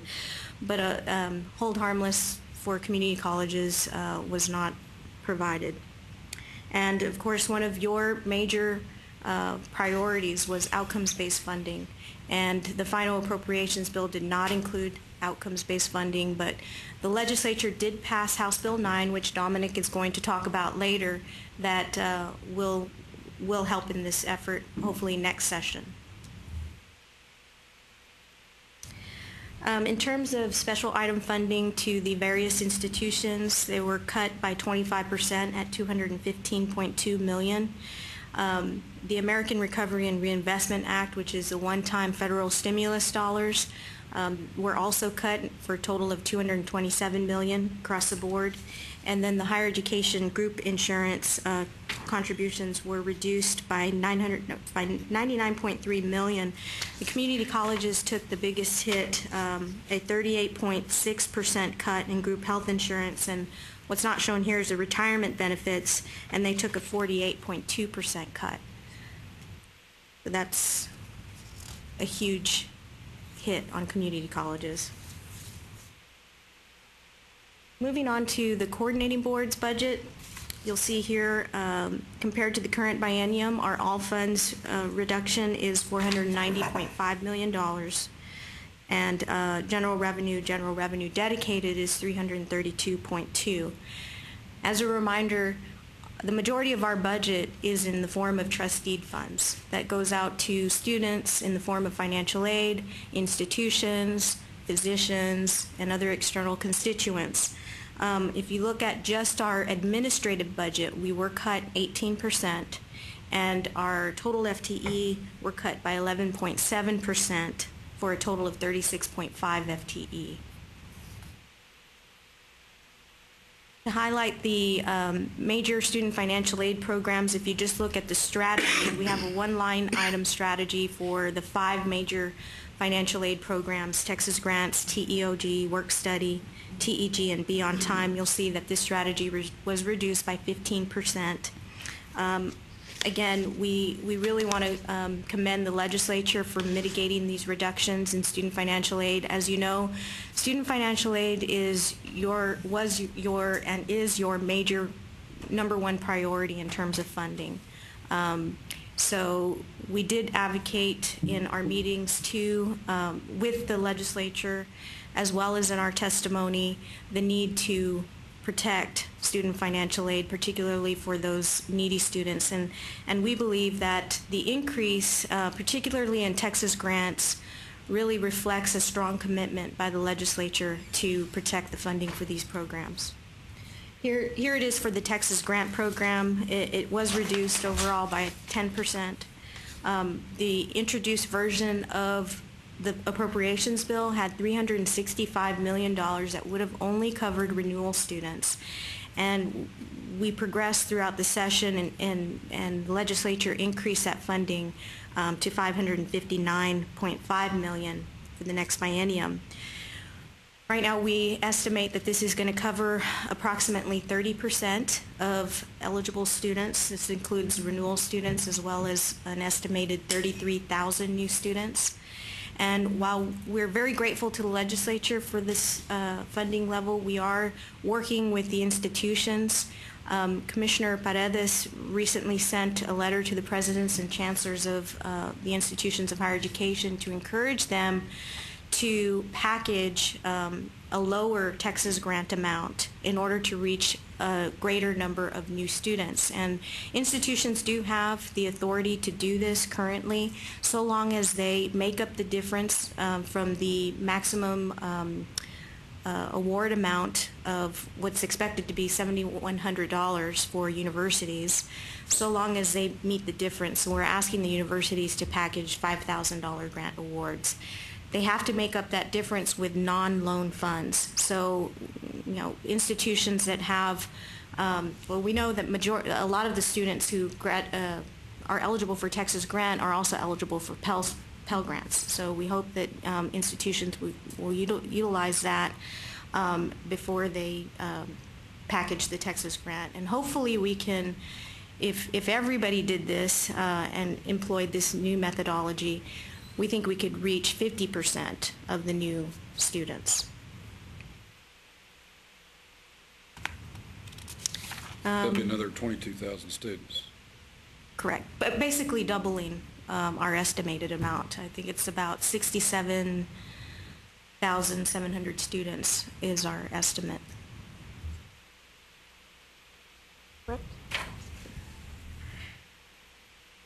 The Texas Educational Opportunity Grant Program, which is the need-based grant program for students enrolled at public community colleges, and the Work Study Program received level funding.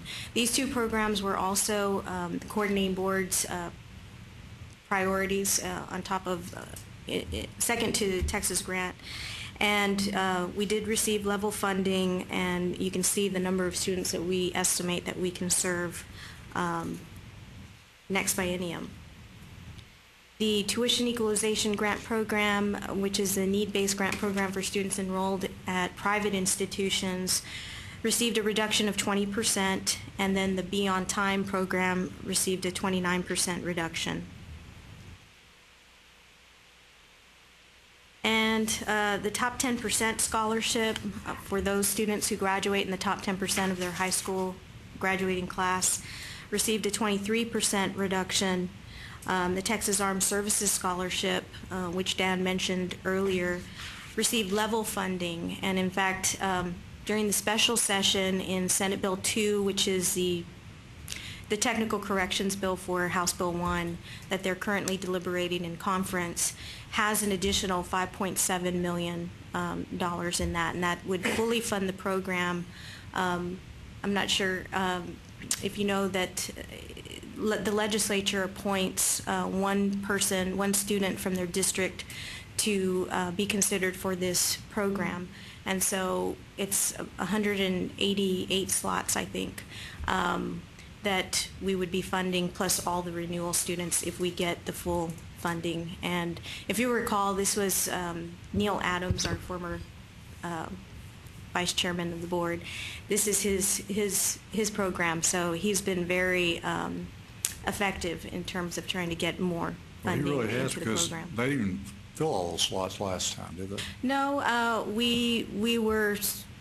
I mean, is that that's right? correct. We had about 80 students in the program out of the 188, and I think it's. Well, he said he ended up that the program ended up with well over 100 applicants when it was all said and done. Now, maybe all of them weren't. Some of them couldn't get the funds because they were getting Hazelwood benefits, and so they have to utilize all those benefits before they can get other funding. And if Dan wants to come up and explain a little more, I'd invite him to come up. I'd just point out that Neil's proactive approach is based on the fact that the way to get the full cohort of applicants in there is to have consistent funding for each new cohort, year in, year out. So funding that's potentially maybe in the special session legislation would allow new cohorts coming in to submit new applications, and for the existing cohort to feel like they're going to have their full 4 years of funding. And just one correction, I think I said 5.7 million. It's actually 5.37 million in the appropriations bill. I see. And this is just a list of some of the other major coordinating board programs whose funding was reduced. Developmental education was the board's number 3 priority in terms of funding, and we were very pleased that the legislature only decrease funding by $1.75 million. So this is going to allow us to continue with the developmental ed demonstration projects. As Chairman Heldenfels mentioned earlier, we're going to be getting preliminary results in the spring of 2012 that will help inform us whether or not these are truly effective best practices and truly renovations in developmental education, and then the funding will help us to expand that statewide. One other program I wanted to highlight was a Texas Research Incentive Program, which provides the state matching funds for gifts that are directed for purposes that support the development of more national research universities in Texas. This is a fund that the 7 emerging research institutions are eligible for, so we're very pleased that the funding is still on the table for this program for next biennium. And this is just a list of all of the 21 programs that were not funded for the next biennium. You heard Dan mention some of them earlier. The biggest hit that we had was the college readiness grants of $26.6 million, which was the base funding in 10-11. Obviously, this is a strategy that supports all of our college readiness efforts that we do in collaboration with Texas Education Agency, the regional P16 councils, the vertical teams of faculty in public ed and higher education. So clearly we are going to have to rely more heavily on private funding to support some of the most effective programs such as the Advise Texas program and others. And then the other program I just want, yes. Did TEA get any funding for college readiness? No. Just one other program that I wanted to highlight from this list is a Performance Incentive Fund, which was established in FY09 to provide incentive funding to the universities for outcomes-based metrics. The bachelor's degrees awarded with a bonus to students who graduate in STEM fields and for at-risk students. Of course, this is different from the coordinating board's outcomes-based funding because this is on top of the base. This program was funded through the federal stimulus funds, the current biennium at $80 million, and since those funds went away, the legislature did not replace those funds with general revenue.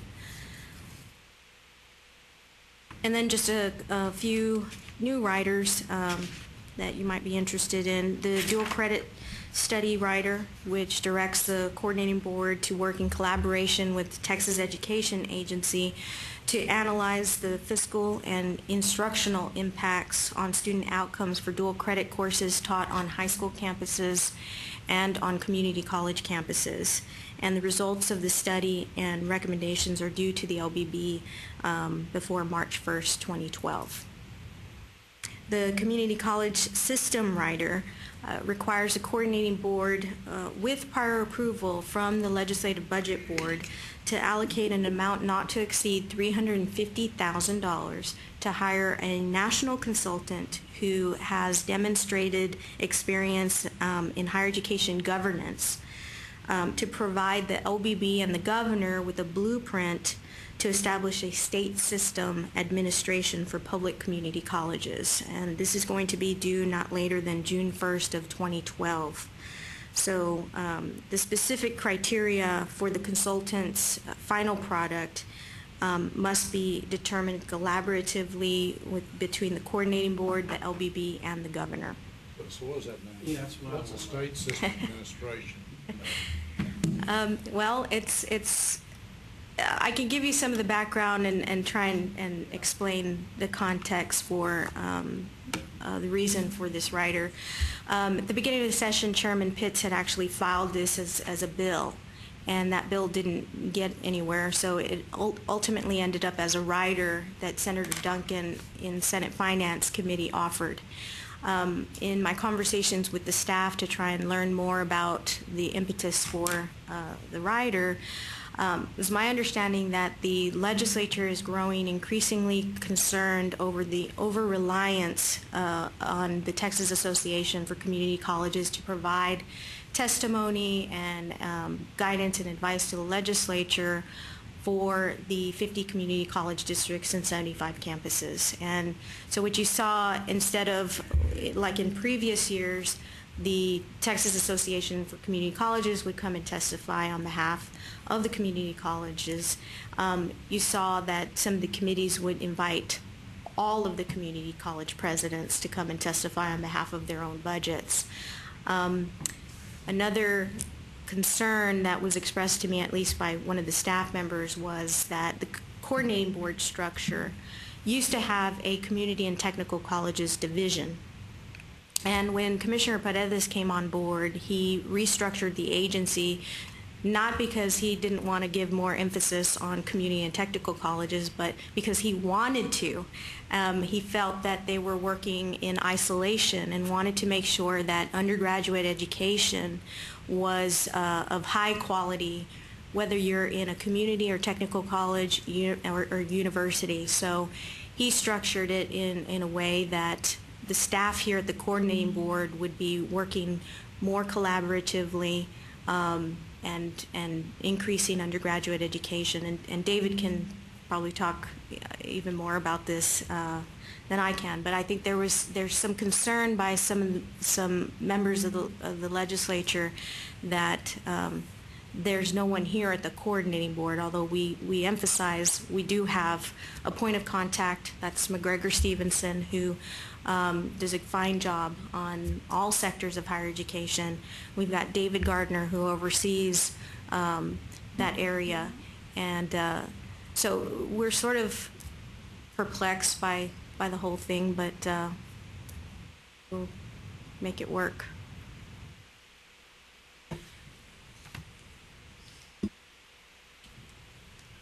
I'm still not sure I understand. Well, we're going to study it. Just like many other people. What would you like it to mean? I'd kind of like to leave it alone. But anyway. This is just administration, not funding. Correct. Yeah, I think the expectation is that it would still report either to the coordinating board or to the commissioner. So it wouldn't be a separate entity all alone. It'd be housed here at the coordinating board.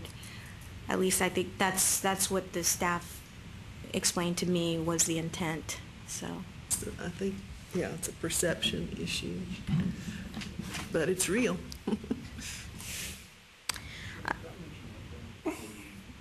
Go further, just very briefly, a couple of slides ago when you mentioned all those programs that are zero funded. One thing that doesn't often get mentioned is almost all those dollars went to institutions. So that's essentially a cut to institutions as well. I mean, we administered those, but we administered them with very little overhead, very little cost, and it's often forgotten. The positive, though, I think when you heard David Pryor this morning, he didn't mention some of our projects. Many of those things like blended instruction were things that were originally funded by the coordinating board. So at least some of it has become entrenched, or at least beginning to become part of the institutions. But that's not just a loss of coordinating board funds. It's really mainly a loss of funds to institutions that actually address particular issues. And you notice that the ARP is virtually non-existent anymore. Yeah. It's gone from $1.60 million down to $1 million, and it's a very different kind of program. Yeah. That's a good point, David. Thank you. And the last writer I wanted to mention, which Susan already briefly talked to you about, was the TSTC return value funding model. And this is an outcomes-based model, funding model, and it requires the coordinating board to work with TSTC system, the LBB, and other agencies to develop this new outcomes-based funding to be implemented for the 2014-15 biennium. The formula will reward job placement and graduate earnings projections rather than time and training and contact hours. And this concept originally came up last biennium, or I'm sorry, in the current biennium. The last appropriations bill in 2009 had a rider that directed the coordinating board to work with the Comptroller's Office, the Workforce Commission, and TSTC to develop a feasibility study to determine whether this was a feasible thing to do. And we came out with our recommendations last fall, and we said it's feasible. So we're moving forward. Linda, may I ask who's initiating this TSTC return value funding model? I mean, what is that coming from the legislature? Is it coming from us? TSTC. TSTC wants this? Mm-hmm. In other For words, 4 years at least. they want Spreading out both fists with them about it. they want funding based on the placement of graduates of their students and then being placed. They're wanting to change their funding to that. Projected earnings 5 years out. Interesting proposal. I think it's a great proposal. I think it's a very, I mean, but what's puzzling to me is them initiating that proposal. Good for them. I think it's great. They're wanting to measure the value they add to Texas workforce and economy. Base their funding off of it, essentially. It's a great concept. Mm-hmm. Lean. Lean. Lean. Value added. Yeah, value added. And that concludes my portion of the presentation. I'm going to turn it over to Dominic, who's going to give you an overview of the legislation that passed. Thank you, Linda. That was wonderful. Hey, Sad, but wonderful. Good Hi, afternoon. Dom. Welcome. Thank you. You should have two handouts in front of you, just to make, there we go. Can you hear me now? You should have two documents in front of you that I'm going to refer to. I'm really going to only work off one of them. One should look like a Christmas tree. That should be easy to find. And then you should have one that says a Telegon Bill Research Report. The latter is basically all the bills that External Relations was tracking related to higher education or agency operations throughout the course of the session and their status. I'm not really going to go through this. It's just if you're interested in a particular bill or topic, you can look through here and find it and see what happened. What I really want to spend my brief remarks here today is to briefly highlight some of the board recommendations that came out of last October's board meeting and the status of that legislation after session. I want to highlight a couple things that are going on in the special session just to give you a sense of what may be on the horizon. I also want to brief you a little bit about the recent trip that the Commissioner had to Washington, D.C., and then finally talk about the way ahead, specifically related to the pending sunset review of the coordinating board that's going to be coming. And so that'll be the order of my remarks. I'm reminded of Forrest Gump when he said, you know, life's like a box of chocolates, and I think that really has some relevance to the legislature. And what I mean by that is when you go into a session, we kind of mapped out that, oh, here's the low-hanging fruit issues. These should be easy to get done. Here's the difficult ones. And you find after about a month, everything gets jumbled up, and what you thought was going to be fairly simple gets very complicated, and what you thought was going to be very difficult sometimes is a lot easier than you could have ever expected. And so that's why I want to just highlight a couple of the big ticket items that the board recommended going into the session. Specifically, the three major components of your recommendations were outcomes-based funding, the Texas Grant Priority Model, and the cost efficiency recommendations that came out of the cost efficiency report adopted last fall.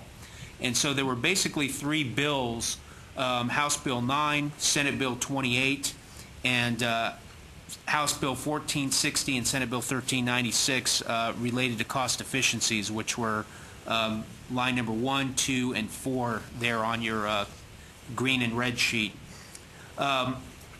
As Linda mentioned, outcomes-based funding, we had a two-pronged approach. To execute outcomes-based funding, it had to be done through the appropriations process because that's where the formulas are dictated and how we do them. And so that discussion was had in the appropriations process, and the legislature decided after quite a bit of dialogue and deliberation that they just could not get there this time. The second part of the approach was House Bill 9.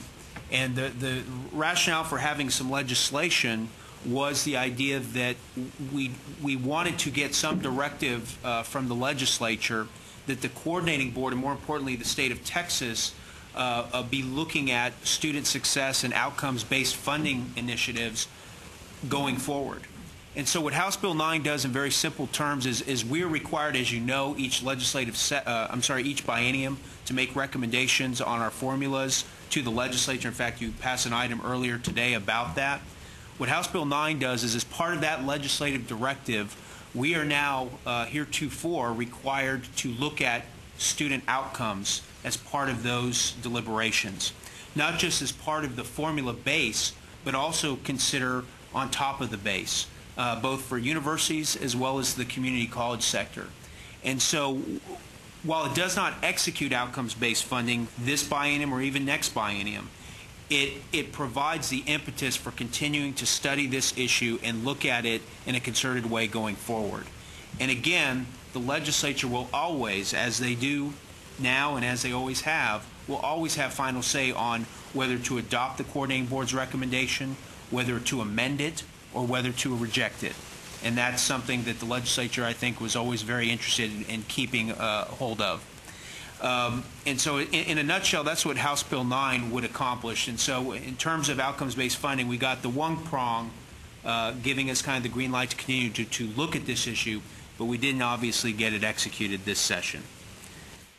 In terms of the Texas Grant Priority Model, Senate Bill 28, House Bill 10, both Chairs Zaffarini and Branch sponsored their own bills. Senate Bill 28 was the one that finally cleared the legislature and was signed into law by the governor last week.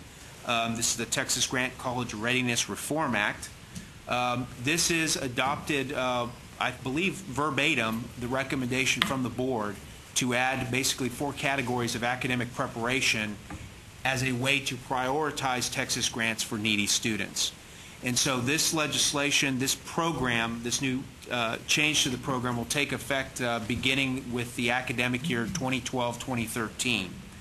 So the reason being, it gives a couple years for students to adjust their trajectory in high school in terms of preparation and what programs they may want to take and their ability to affect their GPA and that sort of thing. It also gives equally as much time for financial aid offices to adjust to the new processes and procedures that they will have to adopt to implement this program.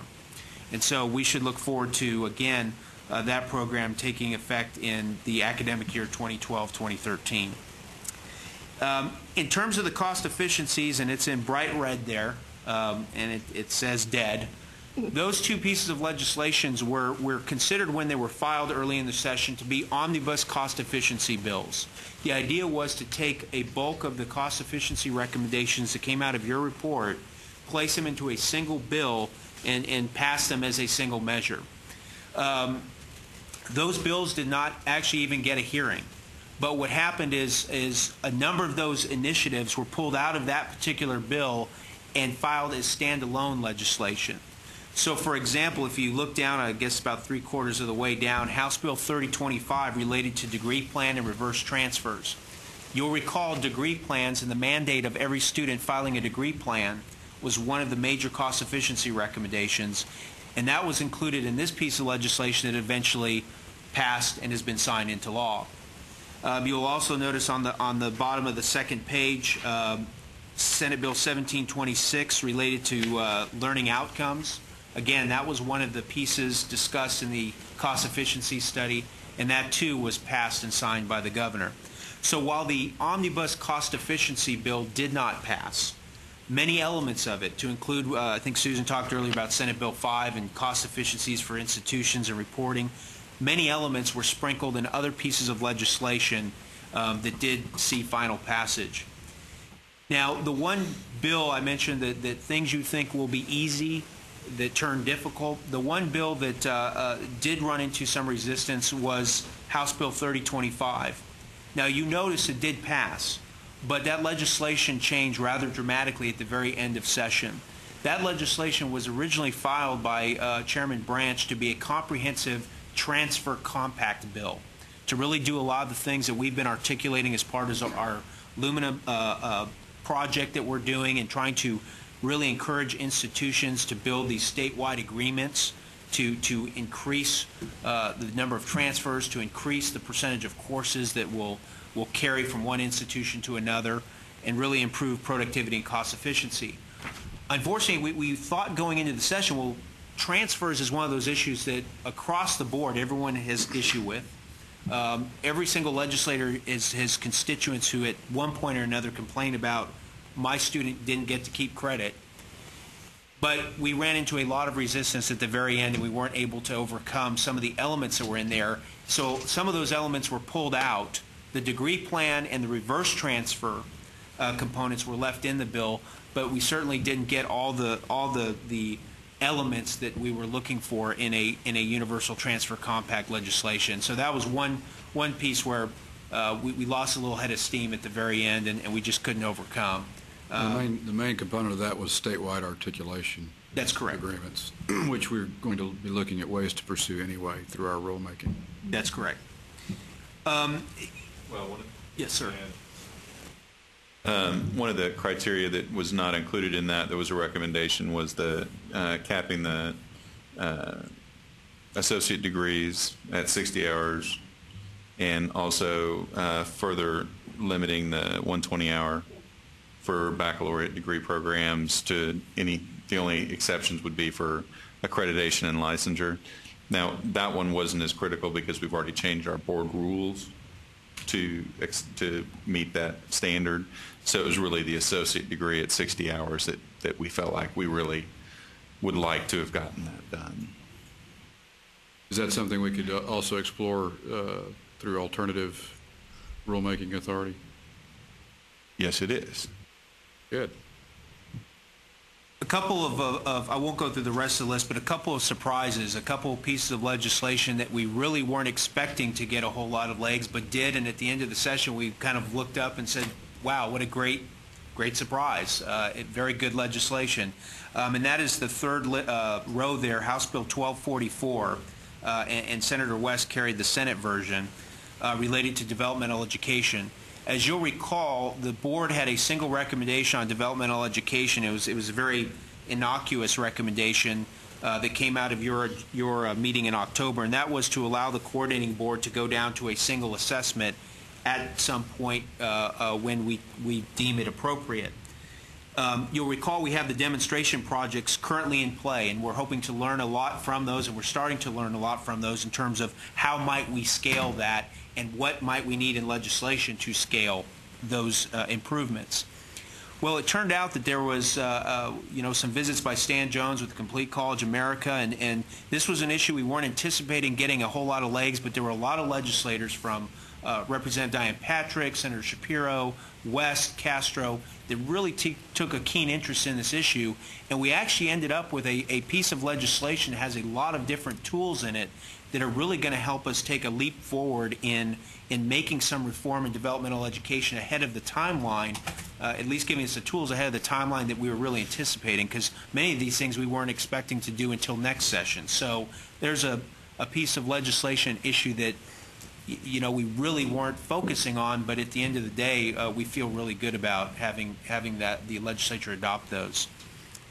And the last piece that I want to mention, and it's just because in terms of the financial aid, you saw the numbers and the reductions. Another issue that caught legs very late, and we're glad the legislature helped push through, was Senate Bill 1799 and SGR 50 by West and Branch, respectively, that are going to allow the coordinating board to expand our bonding authority for the Hinson Hazelwood student loan program, both in terms of the annual dollars that we can pull down so that we can expand and serve more students, and also, although it's going to require a vote by the voters this November, also basically expand the overall cap that we have available to us so that we don't have to go back to voters every couple years. So we're really hoping that again, if the voters so choose, that these two bills together will help us really expand our low-interest, fixed-rate student loan program at a time where we really need those dollars and that capital to fill some of the gaps that are going to be created. And in fact, I believe we've announced this. We've been able to reduce our interest rate coming this fall to 5.25% fixed, which is one of the lowest in the country, is the lowest in the country. So those two things, those two pieces of bill are very critical at this time. If there's no questions on the rest of this, so the rest of those initiatives are I think we either touched upon them in the rules discussion or others. I'd like to just give a quick heads up on the special session. There's one major piece of legislation that could have an impact on the coordinating board, and it's related to tuition revenue bonds. As you may recall, last fall, at the direction of Senator Zaffarini, we were asked to solicit from the institutions potential projects in the event that the legislature wants to consider TRBs. We did that. We had the analysis. We still have all that analysis. During the regular session, there was just never really any legs to do anything with TRBs. But as the session got later, as it got later in the day in the session, and now that we're in special session, there is some attention to try to maybe do a very narrow-focused TRB bill, maybe 1, 2, or a small handful of projects. And so there is an amendment that was put on Senate Bill 1, which is the Fiscal Matters Bill. It was put on the House side to basically, and I'm going to ask Susan to jump here if I get this description wrong. It is a very unique approach to TRBs. TRBs are typically, in the past in legislation, are listed line item. Here is the project. Here's the dollar amount that is approved. This particular legislation, this amendment, would basically direct the Commissioner of Higher Education to determine, based on our evaluation and some additional criteria spelled out in the amendment, to identify a couple of projects not to exceed $400 million in aggregate and not to exceed $100 million in a single project, to select those projects and identify them and approve them for a TRB. So that's a departure from the norm in terms of how these are typically done. But I wanted to give you that heads up that amendment was put on the House side and is now in conference committee, and we'll see how that shakes out at the end. So I don't know if there's any specific questions. I'm sure Susan can fill in any details. So it sounds like it'd be at least 4 projects. Potentially. We don't have to pick 400, but that's the aggregate cap, yes. Up to. Yeah. Up to. And there's one more element. Don't the schools have to? Yes, there's a couple elements. One, they're very specific about laying out criteria that the projects have to contribute to research and I don't have the exact wording. They have to contribute to research, the state good, and workforce. They also have to supply 2/3 of the funding. And for those projects that we already have and we've already reviewed, they wouldn't be eligible because they didn't go through their board. So they would have to take their projects back to their board before they came to us. 2/3 of the funding. 2/3 of the come funding. From other sources. Other sources besides TRB. And they couldn't receive debt service on the bond issues until 2015. TRB would be a match. Yes, it'd be a 1/3 match, basically.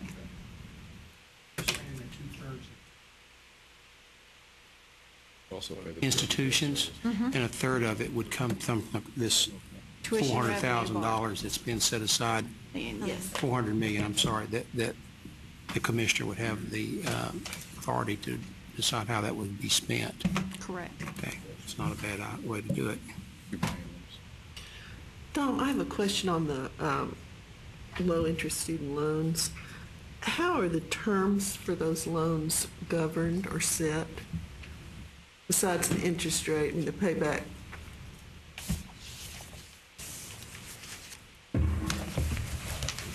The commissioner is authorized from the board to set the interest rates and the terms. And they're part of the rules also. Are they? So if we have a rule change, they would come through the board. I was just wondering if we have anything in there that would require that some of the student's payment go toward the principal of the loan.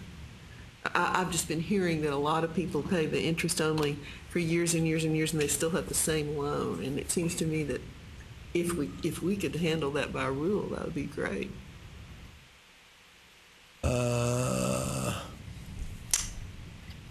The answer is more complicated, I think, than unless you Well, if want. I were a bank officer, I wouldn't want to do this, but I wish we could.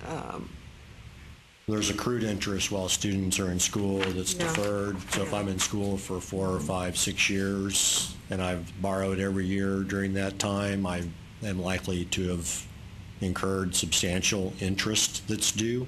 Right. The coordinating board doesn't capitalize interest on the College Access Loan Program, and when you enter into repayment, 100% of your loan repayments goes to pay off the interest that's due first. Yeah. So a student that has a lot of interest balance pays a lot of interest. The alternative is to capitalize the interest, which is the normal practice. That's detrimental to the borrower. The borrower actually pays more. Over the term of the loan. Over the term of the loan. Yeah, I have a feeling this is an area that's going to get some federal scrutiny, and so it would be interesting if y'all might think a little bit about how to structure those loans so that the consumer, in the best way for the consumer. Ultimately, it reflects in the APR for the loan, and for our purposes, the best way to have the lowest APR is to have the lowest interest rate that's available, which is the approach that we've taken. Mm-hmm. Okay, thanks. But we'll look into it. Your other suggestion. Okay, thank you. Any comments, further comments or questions? Whit? One more question. Linda, on HB 9, and I read a summary of the bill, I guess, that came out. What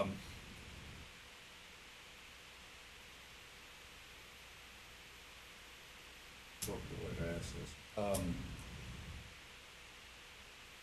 Does the bill give us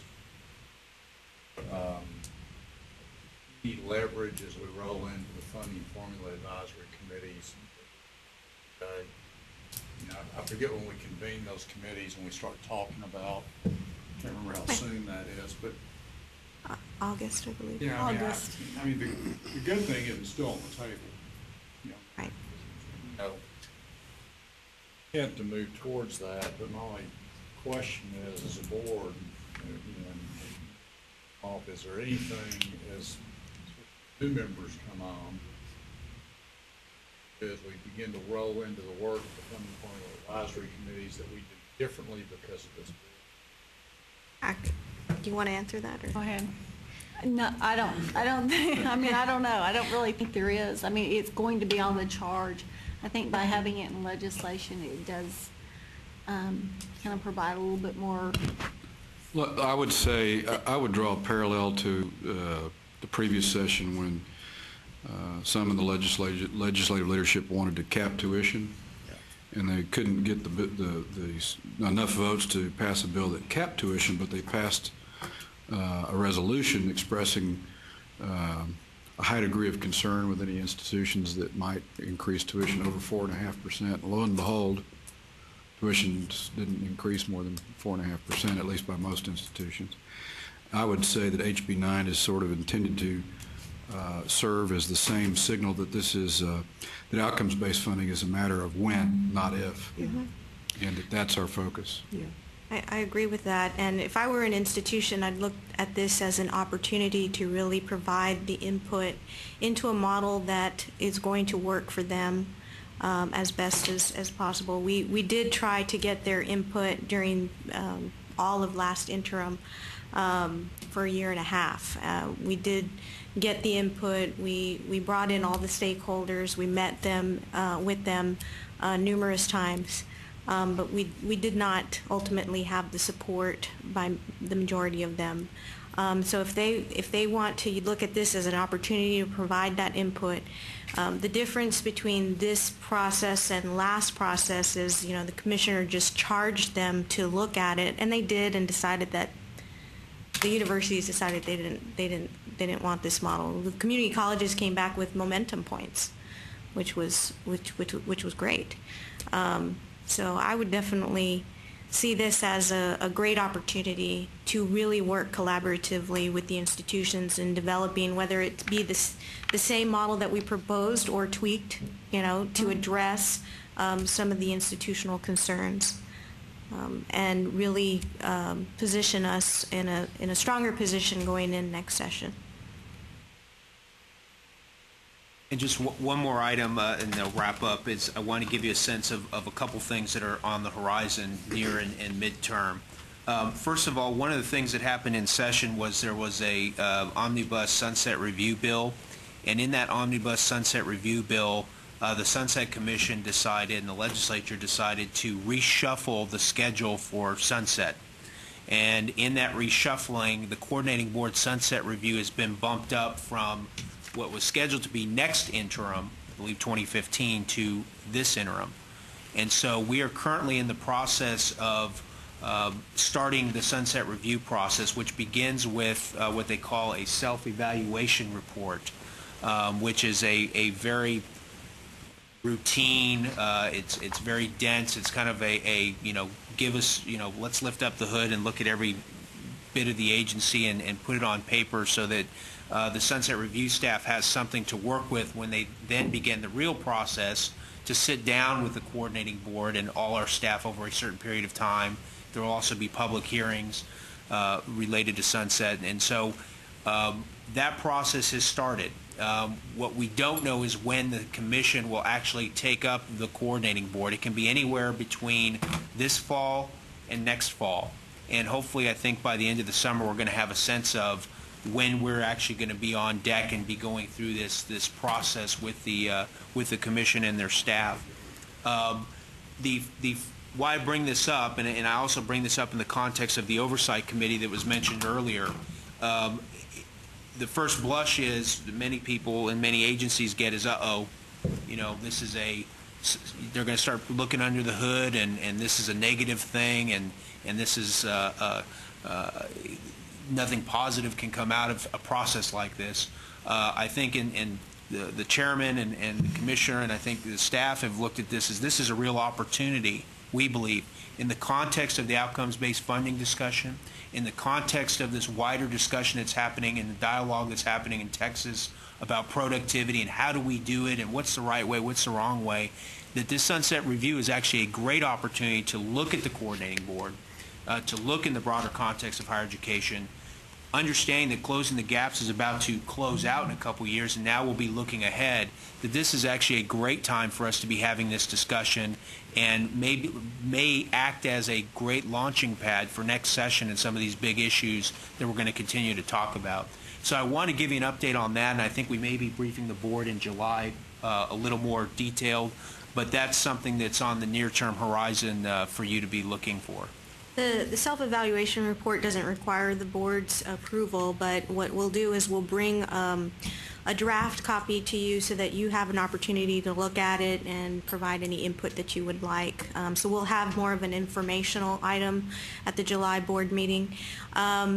Also wanted to mention very quickly for the July board meeting, for the major policy discussion, we're looking at having answering the question, well, not answering it, but at least engaging in the conversation at this point, how will Texas achieve the goals of closing the gaps by 2015 with diminished resources? And so the commissioner and David Gardner are already working on trying to look at a number of different strategies that we want to review over the interim and already get ready for our proposals for next session. So we're already starting on that front. For example, Dan Weaver is going to be getting together all of the financial aid officers to talk about what we need to do in terms of reforming financial aid and how do we make it more efficient and more effective. So they're starting on that. You've got McGregor and Van, David working on low-cost degrees. We've got Lee Holcomb with the Higher Education Policy Institute looking at access and success and evaluating how much does a credential really cost and how much it should cost. So the commissioner will go over a lot more of the specific strategies that he's been thinking about and the staff has been talking about, so that we can really use the interim to get that out to all of our stakeholders and build that support and get ready for the next session. And to conclude the presentation is, as you saw from the slides, this was a very challenging budget session, but I think the consensus from a lot of the leaders down at the Capitol, the Dan Branches, the Castros, this was actually a very good policy session. We achieved a lot of things. We got a lot of major tools that are going to help us to continue make some of the changes in higher education and improve productivity and outcomes. And so I think we've got a good start for the next phase of our discussions and dialogue with institutions in higher education. Thank you both so much. Wonderful reports. Chairman Phillips, just a quick question. This last page that you handed out, it's attached to the red-green report. Is this just the cleanup stuff that didn't get done? Yes, that very last page is, a lot of that was just minor cleanup or things that we determined what wasn't needed. For example, we had that issue with the coordinating board term, the terms for coordinating board members that we thought we may have to change statute, but the AG decided we didn't. Okay. So yeah, these were things that actually didn't even get filed, and we'll take another stab at them in the future. And some of these, I assume, can go into our SB 5 mandated study of yes, requirements. I think that's right. That's right.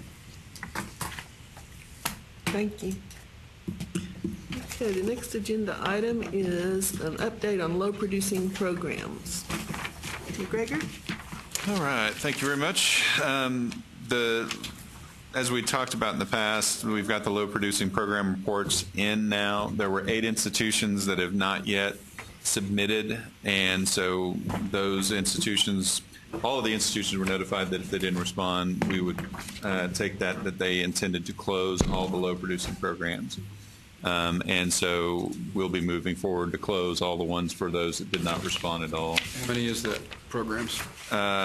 I don't know exactly on the 8, I'm sorry, but in terms of the total number of, there's a supplemental agenda item that has the layout of what the rules are and shows you what the number of different low-producing programs are by level.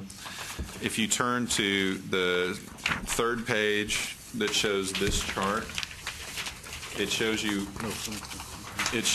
what the current thresholds are and the current number of low-producing programs at our current threshold, which is 5 graduates per year at the associate and baccalaureate level, 3 at the master's, and 2 at the doctoral.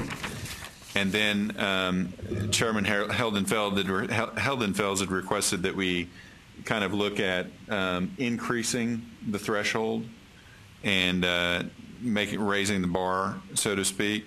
As you can see, under the current threshold, about 13.3% or 522 programs were low producing.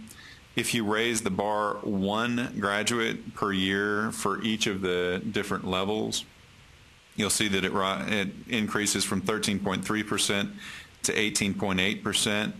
And as you move farther over, going up 1 each step, 24.1 and then 29%. Now, Chart B below that is actually showing you the application for 2 other states' standards for low producing. Obviously in the first tier there, you've got what we currently do, and then Louisiana, which is 8 graduates per year at the associate or baccalaureate, 5 at the master's, and 2 at the doctoral. Or Kentucky, 12 graduates per year at the associate, baccalaureate, 7 in the master, and 5 at the doctoral. And you can see kind of what the breakout would be in terms of the number of programs that would be low producing at those levels. Now, if you turn back to page 2 of the handout, we had, out of the total number of requests of 522 low-producing programs, we received 92 requests to phase out the programs, so a little under 20% would be requested for phase-out. Consolidations, and the consolidations may include multiple low-producing programs or a low-producing program and a non-low-producing program, but there were 74 of those. And then there were a total of 262 requests for temporary exemption. Those temporary exemptions may be based upon the fact that it's an interdisciplinary program that takes courses from multiple degrees, so there are no small classes in those different disciplines, and so there's really not a significant extra cost or any extra cost to the institution offering this degree program because it's made up of courses across multiple disciplines, or there may be other circumstances as to why they're requesting a temporary exemption. Staff are going through and reviewing each of the exemptions individually based upon the data provided.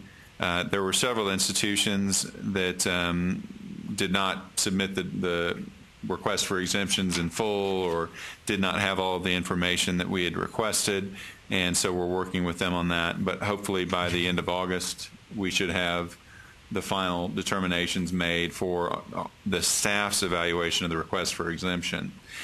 If we deny a request for exemption at an institution, the only appeal is directly to the board.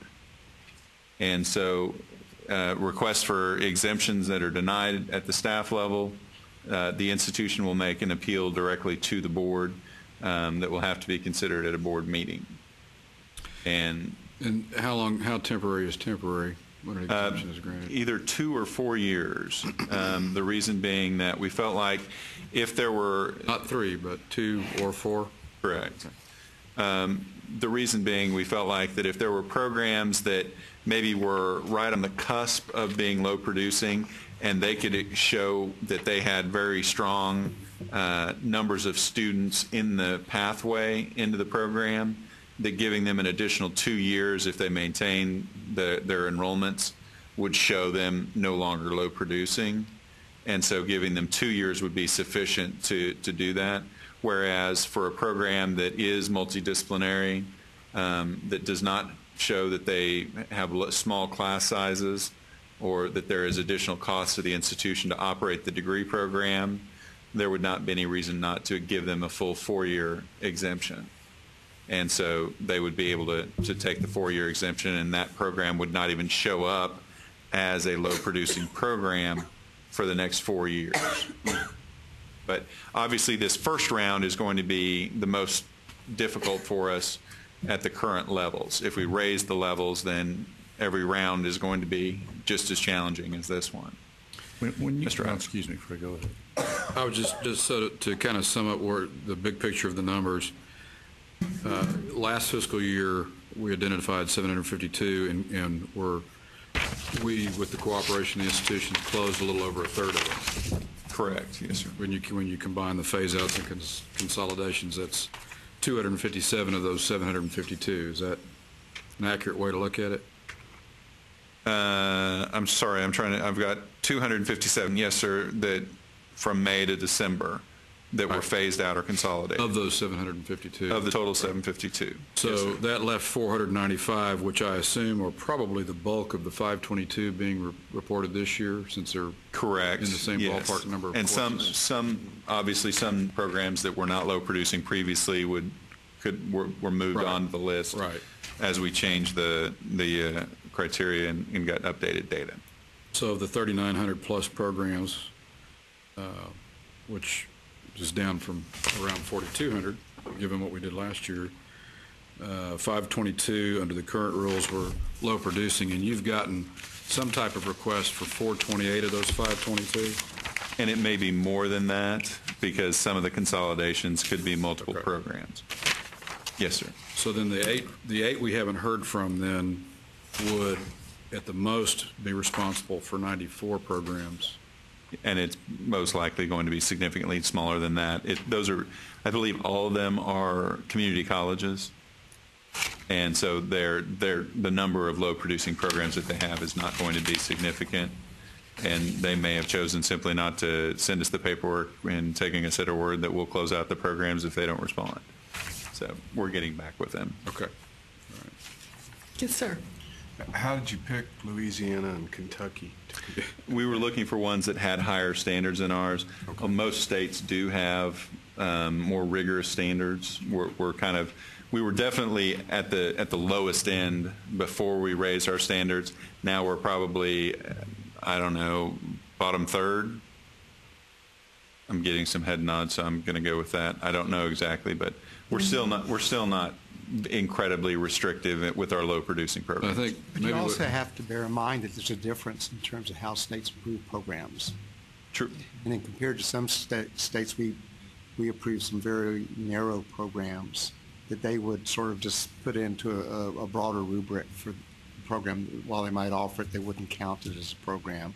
And it's sometimes hard to know which states are doing that and which not, so it's really hard to compare the actual numbers.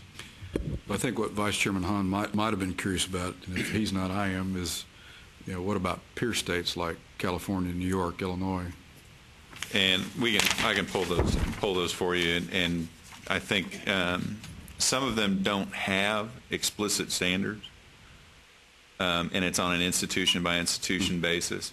The University of Arizona, for instance, about 3 years ago went in and cleaned out about 30 low-producing undergraduate programs, looking and used 8 undergraduate graduates as a measure. Arizona, I don't believe, has a statewide standard that covers, what is used as a low-producing standard. So there may not be for some of those states, and we'll just have to pull the list and get it to you as best we can. Well, it's interesting that using the current standards, which it looks like there may be some justification to raising them, using the current standards, the bulk is in the bachelor's and the master's as a percentage, particularly, as opposed to the front end and the high end, so to speak, the associates and the doctoral. That's not necessarily what I would have expected, but it's interesting. There's also the opportunity here. You were discussing earlier the need for programs. Part of what institutions provide us is an estimate for the number of graduates, and this is actually an opportunity to look back to see what institutions originally proposed and how accurate are they in terms of really pegging the number of graduates they'll have. Yeah, that's great. And that's something that we are looking at significantly with regard to the doctoral programs on the annual reviews. I mean, we are paying very close attention to what their projections were for enrollments, not only for budget purposes, but for the class size purposes as well. Yep. McGregor, just if I remember right, this last time we went through this, the board's never been through the process of having any of these appealed. No, sir, that's correct. This is a brand new world. That'll be the first time the board goes through that. So that's something to note. And the second thing was, as we may anticipate that, as we go through that process, do we gather data on these programs to understand how much these programs are costing those respective institutions? Mm-hmm. To the best of our ability. I think that'll be real important for appeals that information is available for the board. And I think it's important for the big picture too. I'd like to know now with the 257 that were either phased out or consolidated, what that approximates in terms of savings to the institution. And it's, from my perspective, that's impossible to estimate because every program is going to handle the phase out differently. Most of them are not going to end up losing faculty in most institutions or not going to end up losing tenure track faculty because chances are they'll have the option of either eliminating adjunct faculty positions that are teaching other lower division courses or other courses in the discipline, or that they may be able to reduce the class sizes for other sections to the point where the faculty you're still paying for the same number of faculty, but they're just teaching smaller class sizes. I mean, there's a lot of ways that any institution can handle the elimination of a program without really resulting in any cost savings. That tells me then we may need to change what we require when they put in their requests. Okay. Well, let's get the deadgum dollars. And we need based on what though? I mean, based upon what? Well, if they've got a plan to phase out on their own, or a plan to consolidate, or a request for temporary exemption, tell us how they're going to do it and what it's going to save. Okay. Well, there is a presumption in what you said that they will save, and I think part of what isn't known, and I've always been doubtful that there's a lot of savings here. I think there are savings, but for example, a program might cite the closing of a physics program, but they still need to offer the physics courses. So what may happen is in some ways those faculty may actually be less productive because they'll be teaching fewer courses, but they still need to teach the basic physics that are required for other majors. And that's one of the real problems that you get at in terms of reducing the costs.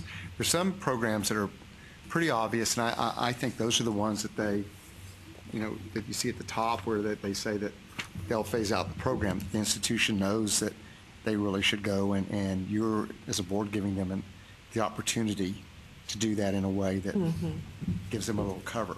Sure, yeah, we understand and I think those are the most important ones, and then you have some others. And that's where I would expect there to have been some savings. Yes, I think exactly you're right. And then the others, and it may be something to learn from how they're doing it, that maybe there's some way that institutions have never really figured out that you could save from of these other types of options that no one's thought about. For example, perhaps at a small school, should those physics courses be offered by online education? Yeah. I think we just need it. This is a new process, so there's nothing that keeps us from continuing to try to improve it. We're clearly going to need to develop rules for any institution that thinks they want to appeal for a temporary exemption. We have those, and the rules are in place for the appeal to the board. What we'll probably want to do is, once we've gotten through the review of the initial request for exemptions and kind of have a better feel for how many we're going to grant and how many are left remaining, and then start going through and evaluating whether or not the staff will approve an exemption of the remainder, then we can start figuring out how many appeals you all will have to be looking Well, at. for example, if they want to appeal it to directly to the board, I don't want to look at it unless they define what the cost to the institution of the program they're appealing is. Number two, I think their Board of Regents needs to look at that first, and their Board of Regents should approve the appeal before it comes back to us, so that we have a couple of means of being sure they really, really want to appeal it. Mm-hmm. And we'll need to know what the universe That's is great. of those programs. I'm sorry? We'll need to know what the universe is of those programs. Right. Comparisons. Yeah. I'm sure you're going to So we provide can that put it like in you always context. do. Yeah. I suspect where we're going to have the most problem is when there's a matter of just one or two or three students, that make the difference. And then, that's going to be tough. Well, that's one reason I wanted to look at what the numbers would look like if we ratchet up the threshold, one more time and a little higher, and Right. what other states are doing. So Sure. Great. Thank you very much. Yeah, that's a great suggestion. Okay, if someone will.